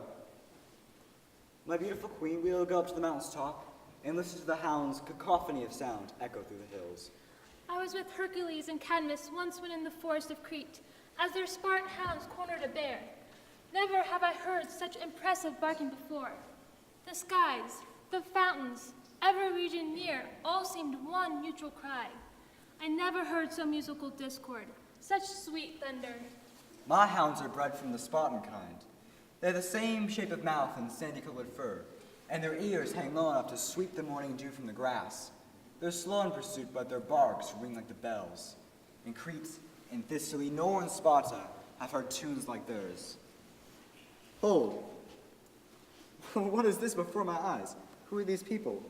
My lord, Here's my daughter fast asleep. And there is Lysander and Demetrius as well. Bless me. And there's my Helena. I've been so worried. She's not been home since yesterday. I wonder why they're all here together. No doubt they rose up early to observe the rite of May, and hearing I'd be here, came to grace our gathering. But tell me, Penelope, is this not the day that Hermia should tell us the choice she has made? It is, my lord. Go bid the huntsmen to wake them with their horns. Demetrius was engaged to Helena. He broke her heart. Yes, ma'am, I was sorry to hear that.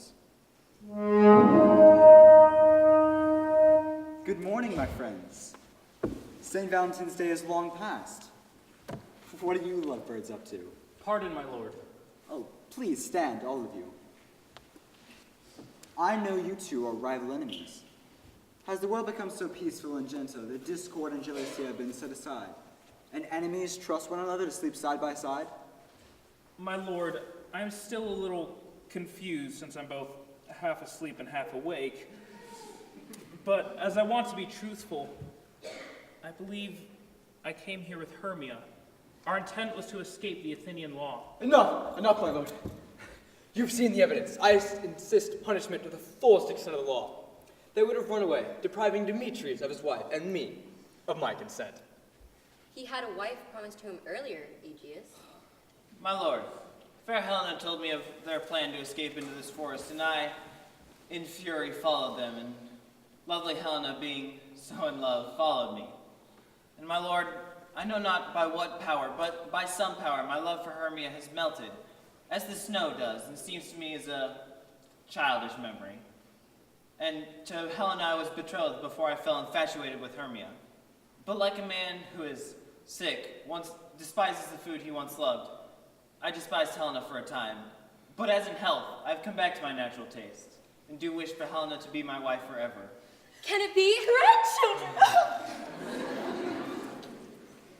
Fair Lovelace, you are fortunate we meet here today. We will continue to discuss this later. Aegeus, I'm overriding your wishes. These couples will be married alongside Hippolyta and I later today in the temple. And since the morning is almost gone, our hunting game shall be set aside. Away we will go to Athens, wreath your couples, and we will celebrate together. Oh, thank You you. are so wise. Thank Thank you. you, Duke. They will never let me forget this. What has just happened? The events of last night seem small and hard to recollect, like a far-off mountain range covered in cloud. My eyes are blurry. It's like I'm seeing double. I am too. And yet, I found Demetrius again as a jewel lost. Are you sure we are awake? It seems to me as though we are still sleeping. Was the Duke not just here? Did he bid us to follow him? Yes, he did, and my father and mother were with him. And my mother too. Didn't he bid us to follow him to the temple? Why then we are awake. Let us follow him and we can recount our tales along the way. And they lived happily ever after. Looks like Puck did her job well. Tell me when my cue comes. Call me and I will answer. My next cue, most fair pyramids. Hi-ho? Patricia Quince? Flute the bellows mender? Tom Snout the tinker? Snug the joiner? Starveling? Bless me, they have left me here sleeping. And I have had the strangest dream. You can't even imagine such a dream. I thought I was, no, I will not be so foolish as to say what I thought I was. I thought I had no, there is no man so foolish to say as what I thought I had. No eye has ever heard, nor ear seen, nor hands tasted, nor tongue felt, nor heart described what my dream was like. I'll have Patricia Quince write a ballad of my dream, and it will be called Bottom's Dream, for it is so deep that it has no bottom. And I'll perform it for the Duke during the intermission of the play. Or, to make it lovelier still, I'll sing it when the heroine dies. That's it. He really is appropriately named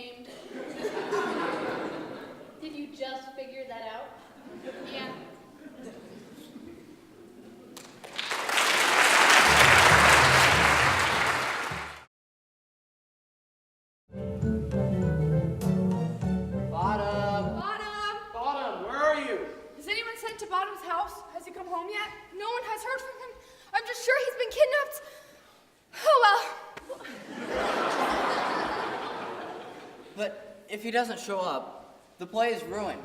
It cannot go on. Can it? No, it is impossible, for he is the only man in all of Athens who can play Pyramus. Definitely. He's just quite simply the smartest of any of the handicraft men in Athens. Yes, and the best looking too. Oh, and his voice is the paramour of sweetness. You mean a paragon. A paramour is something bad. Masters, the Duke's coming from the temple, and there are 2 or 3 more others who are married as well. If we've been able to put on our play, we will have at it. Oh, sweet Bully Bottom. He would have gotten a pension of 6 pence a day during his life. He could not have escaped with anything less. I'm just sure the Duke would have given him 6 pence a day, and he would have deserved it. Okay, I hate to say this, but I think I liked him better as a donkey. Where are my ladies? Where are my good fellows? Bottom, it's you! What a glorious day! Bottom, what happened to your beard? It looked good. It does. Thank you, my friends. I have something amazing to tell you. But do not ask me to tell you. I swear on my Athenian citizenship that you won't get a word out of me.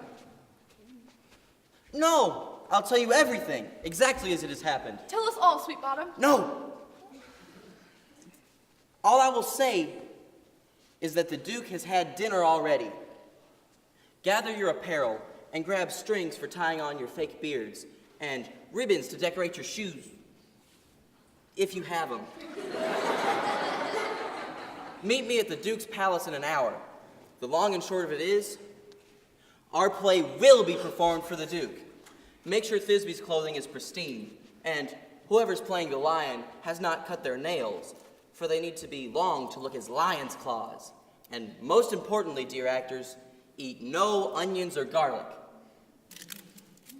We are to have sweet-smelling breath. And I do not doubt that they will say that it is a sweet comedy. No more talking. Let's get busy. Hold on. They're actually going to perform this.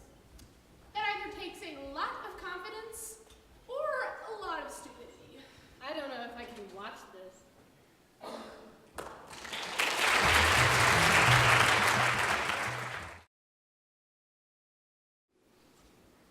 Tis strange, my Theseus, what these lovers are saying.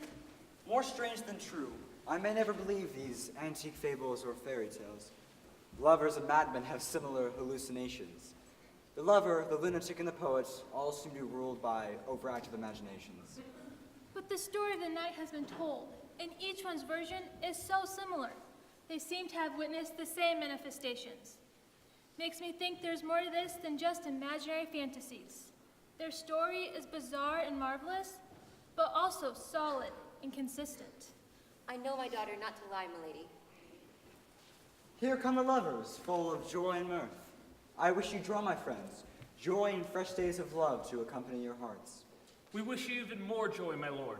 May joy accompany you through your marriage and throughout the rest of your life. Rise. Come now. What entertainment do we have to weigh away the next 3 hours between dinner and bedtime? A performance is at hand. Where's our manager of mirth? Call Philostrate. I'll fetch him right away. Is there no play to amuse us as we celebrate our nuptials? Here I am, mighty Theseus. What entertainment do we have this evening? What plays, what music? How should we pass the time if not with some delight? Here's a list of acts that have been prepared. Your Highness may select which you will see first. The battle between Hercules and the centaurs to be sung by an Athenian youth playing the harp. No, we don't want to see that. I've already told that story to Apollo's elbow, praising my cousin Hercules. The riots of tipsy Bacchus worshippers. No. The 9 muses mourning the death of learning and scholarship. Do the players not realize this is a wedding? A tedious brief drama of young Pyramus and his love Thisbe. A tragic comedy. Really, is this not like hot shrimp or jumbo shrimp or hot ice? How does the play contradict itself in so many ways? This play, my lord, is some 10 words long, which is as brief as I ever known a play to be. But by 10 words, it is too long, which makes it tedious. For in all the play, there is not one word well written, and not one character well fitted to his role. And tragic, yes, my lord, it is, for Pyramus does kill himself, which when I saw rehearsed, I must confess, made my eyes water. For I was laughing so hard, I began to cry. Who are the players? Rough workmen from Athens, who have never spent much labor in thinking until recently, and now they've worn their brains out in preparing this play for your wedding. We will see it. No, my lord, it is not for you. I have seen the whole thing, and it's worthless. Less than worthless. Unless you find humor in painfully unremembered lines and terrible acting. If you want to be entertained, I fear you'll be pained instead. And depending on your mood, they also. We will see this play. Nothing can be as bad as when it's created by simple people who try their best. Go bring them in. And take your seats, ladies.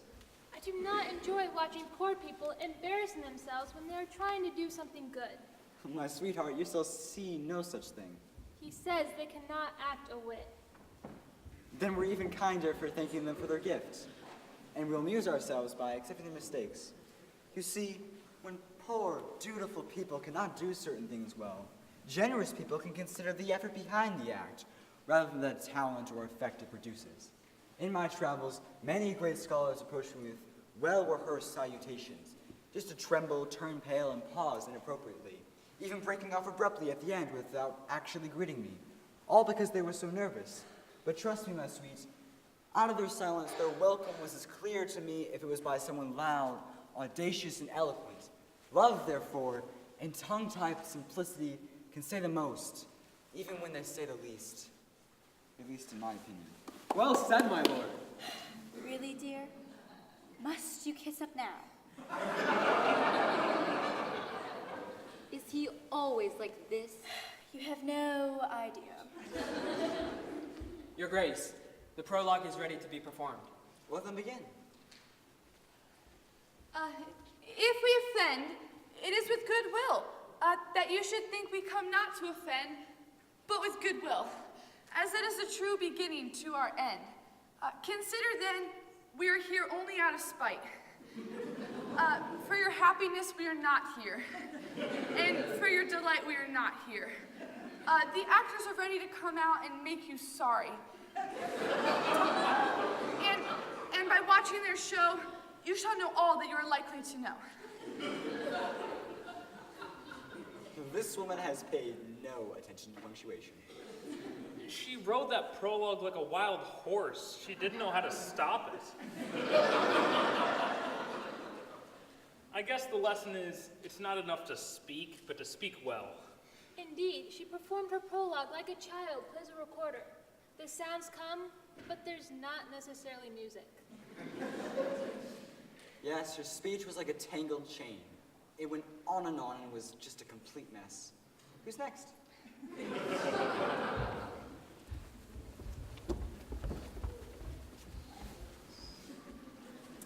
Ladies and gentlemen, perchance you should wonder at this show, but wonder on until the truth makes all things known. This man is Pyramus, the fated hero, and this lovely lady you see is definitely Thisbe. And this man with limestone and cement, the wall does henceforth present the vile wall which keeps these lovers apart, and through the wall's chink they share their loving hearts. This woman with lantern, dog, and bush of thorn portrays Moonshine, whom these lovers did not scorn, but meet each other at Ninny's tomb, and there they plan to each other woo. This lion, so grisly a hideous beast, scared Thisbe away and gave her a fright, then chewed and bloodied her cloak as a feast, and Pyramus came along in the deep dark night. He, that handsome youth, found Thisbe's cloak, and immediately he began to choke, for he assumed his sweet love was dead, and in woeful sadness stabbed himself with lead. Thisbe, finding Pyramus unliving, found the dagger and sent the undertaker digging. For the rest of the show, let Moonshine Wall and these two lovers share about their fall. I wonder if the lion is going to speak. It would not surprise me, my lord, for if these men can speak, so can a lion. In the same interlude, it does befall that I, one snout by name Playa, Ijwa. and such a woe, as I would have you think, that had in it crannied hole or chink, through which the lovers, Pyramus and Thisbe, often whisper secretly. This clay, this cement, and this stone does show that I am the same. The truth is so, and this is the cranny through which the fearful lovers are to whisper secretly. Can you imagine cement and stone speaking more eloquently? It is the smartest partition I have ever heard speak, my lord. Silence. Pyramus draws near the wall. Oh, grim-looking night. Oh, night with color so black.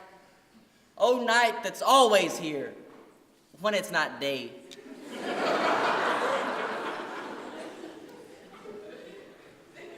I fear my Thisbe has forgotten her promise, and you, O wall, O sweet and lovely wall, O wall that stands between her father's yard and mine, thou wall,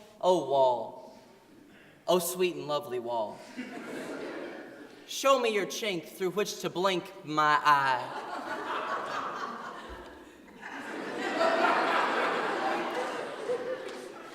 Thanks, courteous wall. Jove shield you well for this. But wait! What's this I see? There is no Thisbe. Cursed by your stones for deceiving me. Since the wall is conscious, it should curse him back. Actually, no, sir, it would not. You see, Theseus, can I call you Theseus? Deceiving me is Thisbe's cue. After I've said that line, she'll come on stage. It'll happen exactly like I have said. Oh, yonder she comes. Oh, wall, so often you have heard my moans for parting my fair Pyramus and me. These lily lips have often kissed your stones. Your stones of lime stuck together cement, illy. I see a voice.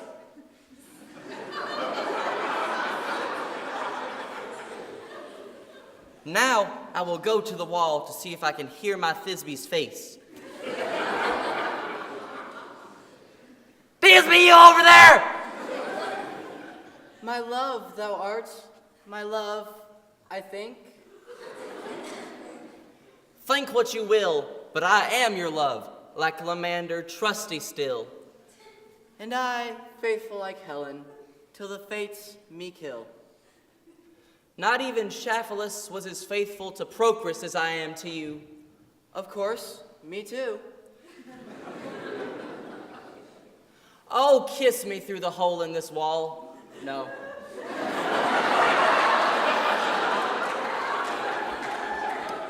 Flu, we talked about this. I mean, I kissed the wall's hole and not your lips at all. Will you meet me at Ninny's tomb straight away? Neither death nor life will make me delay.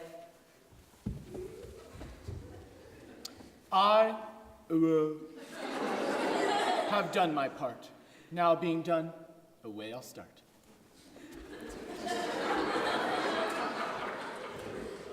The lovers should have waited around a little longer. The wall's gone now. What can you do? That's what happens when walls talk.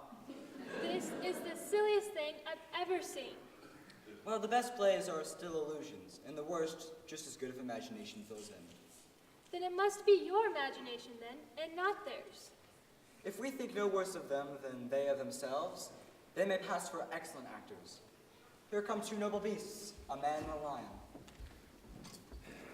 You, ladies, whose gentle hearts do fear this smallest monstrous mouse that creeps on the floor, may not quite possibly quake when the rough lion does roar. They know that I, Snug the joiner, am not a furious lion or lioness. Dear mistresses. A very gentle beast with a good conscience. He is the best actor I have ever seen play a lion. He's as brave as a fox. Yes, and as wise as a goose. Oh, it is not so, my lord. He is not brave enough to be wise. He does not understand women very well, does he? No. He's not wise enough to be brave. Let it be. Let us listen to the moon. This lantern does represent the horn moon. Why, she should have worn horns on her head. She's not a crescent moon, so the horns would be invisible within the circle. This lantern does represent the moon. I myself am playing the man in the moon. This is the greatest error of all. The woman should be inside the lantern. How else is she the man in the moon? She cannot go inside there, my lord. The candle is too hot. I am weary of this moon. Oh, that she would wax or wane. Off the stage. It appears she is waning. Let us wait and see. Proceed, moon. All I have to say is to tell you that the lantern is the moon. I, the man in the moon. This thorn bush is my thorn bush, and this dog is my dog. I do believe you are right, my lord. All these things should be in the lantern, for they are in the moon. Now, let us be quiet. Thisbe draws near. This is old Ninny's tomb, but where is my love? Well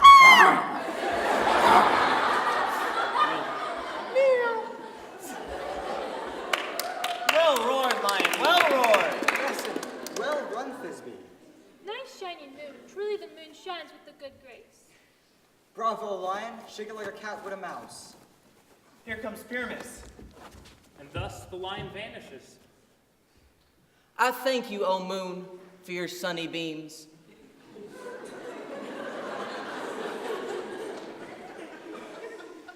I thank you for shining so bright, for by your gracious, golden, glittering gleams, my Thisbe will come into sight.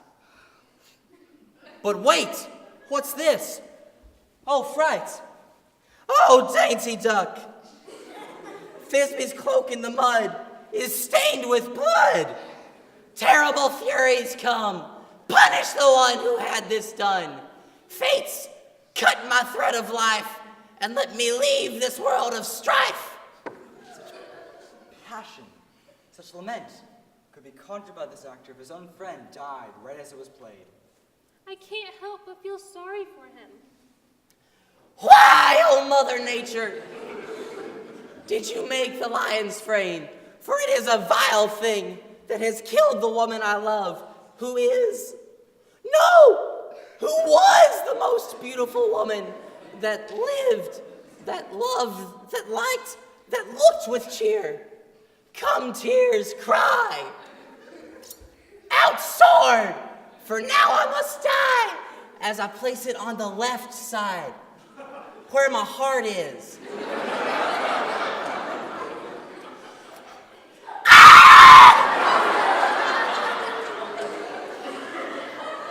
And so I'm dying. Ow!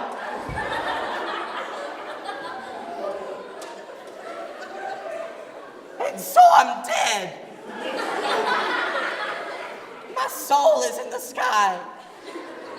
My eyes shall hear no more. It's time for the moon to go away. And now, die, die, die!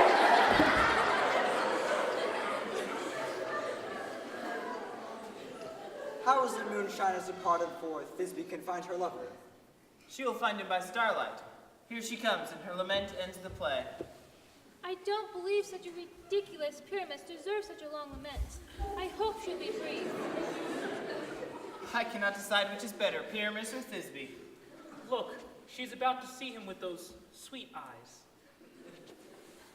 Asleep, my love? What, dead, my love? Oh, Pyramus, arise. Speak, speak. Can you not talk? Dead, dead? A tomb must cover your sweet eyes.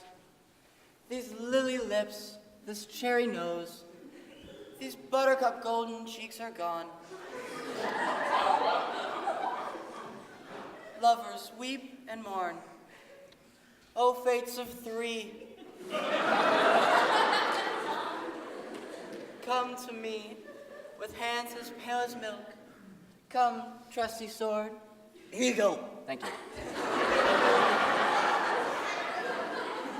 Come and aim true. Farewell, friends. Thus, Thisbe ends. Adieu. Adieu. Adieu. Adieu.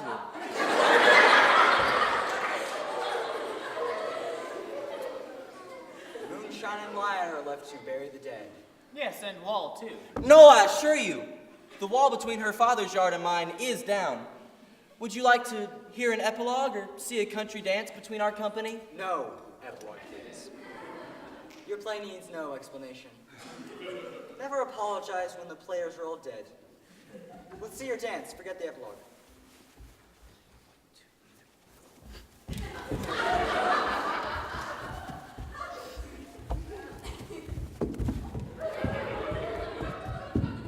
Ta-da!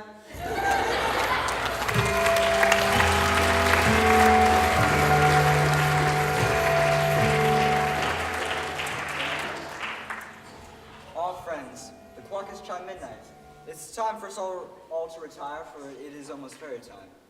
I'm afraid we're all going to oversleep in the morning since we have stayed up so late to watch this unique production. Let's say our nights and go to bed. We will continue to celebrate for a fortnight with parties nightly. Wow, they actually did the play, and they actually pulled it off. A miracle, if you ask me.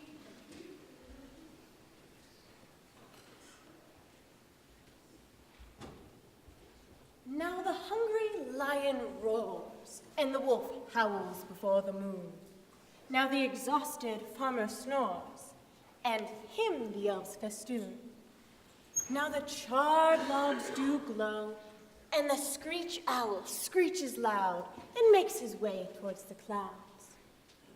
Now is the time of night that every tree lets forth a sprite, and we fairies that do run from the presence of the sun, following darkness like a dream, are now happy frolicking.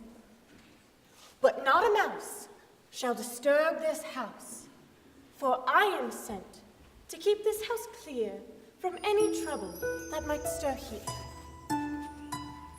Let the dying fire shine a glimmering light throughout the house. I want every elf and fairy to hop lightly like a bird on a twig, and to sing and dance this song along with us. First, rehearse your song from memory, and make sure each note is pretty. Then, with fairy grace, we shall sing and bless this place. Now until the break of day, through this house each fairy stray. To the best barred bed will we, which by us shall blessed be.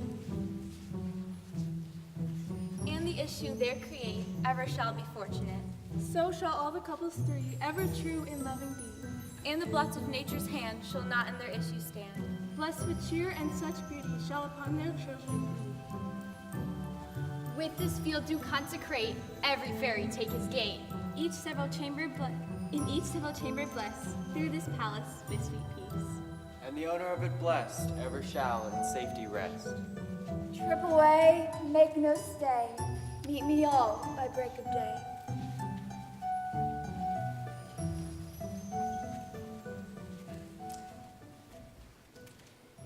If we actors have offended you, just think of it this way, and it will do.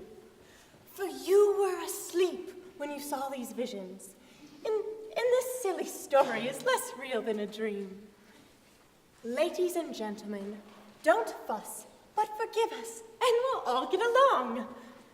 I am an honest Puck, and I swear, if we're lucky enough to not get hissed, we'll make it up to you with a kiss.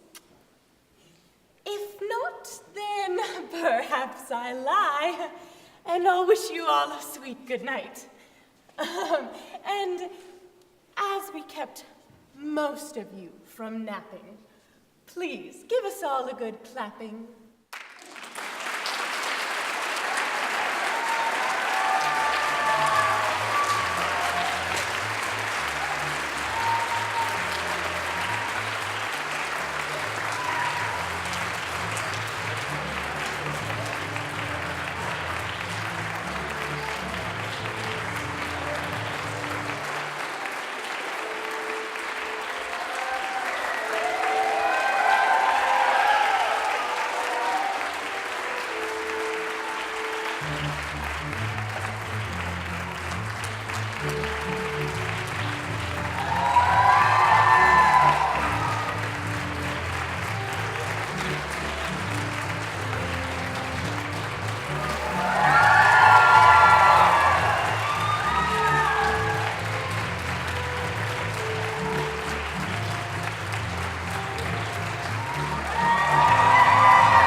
thank you all for coming out. I hope you enjoyed the show, had some laughs. So, as you might have seen at the beginning, this is the 4th year that we've had drama club for the high school, which is the full complete cycle. So I just want to give some special thanks for that. I'd like to thank all the people who helped start it. I know it started with a petition getting passed around in the lunchroom and just seeing who would be interested. We got 60 signups, then only 20 people showed up, which has made that first play very interesting since it had a cast of 60. But going from there to Pride and Prejudice, then Sherlock, then A Midsummer's Night Dream, being here and with all these wonderful people, it's really been a privilege, and I'd like to thank all of you for being with us that entire time. And of course, there's 2 people we thank every year, but this year especially, I really want to make sure they get a lot of clapping. Mrs. Benson and Mrs. Calhoun, thank you so much for everything that you've done for us.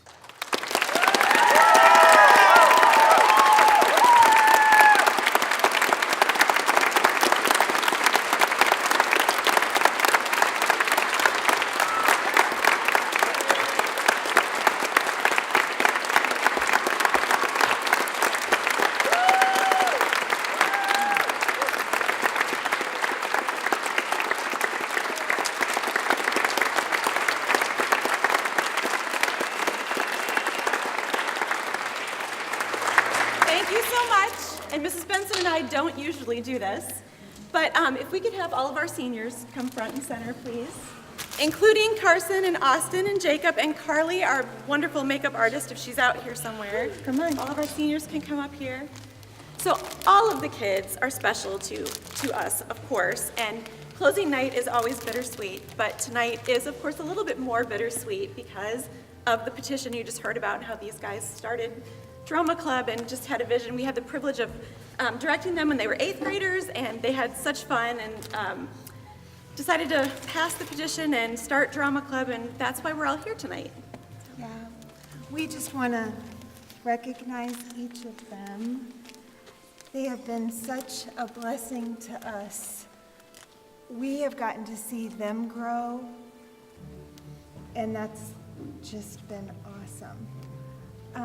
They are such an example of Christ-likeness, and I mean that sincerely. You parents have done a very good job. These guys set the tone for what drama club would be, and overall I think it's been a really safe place for people to flourish, and we just couldn't be prouder of them. They are servants at heart. They encourage one another. I know there's disappointment at home. The worst job we have is casting, okay? And I know there's disappointment, but they turn right around and encourage one another and come alongside, and it has just been a blessing and an honor to work with each one of you, and thank you so much for signing a petition and getting this thing going. We're gonna miss you guys a lot. You'll leave. And this is really hard because we're moms too. So, thank you. Thank you. Give them another round of applause.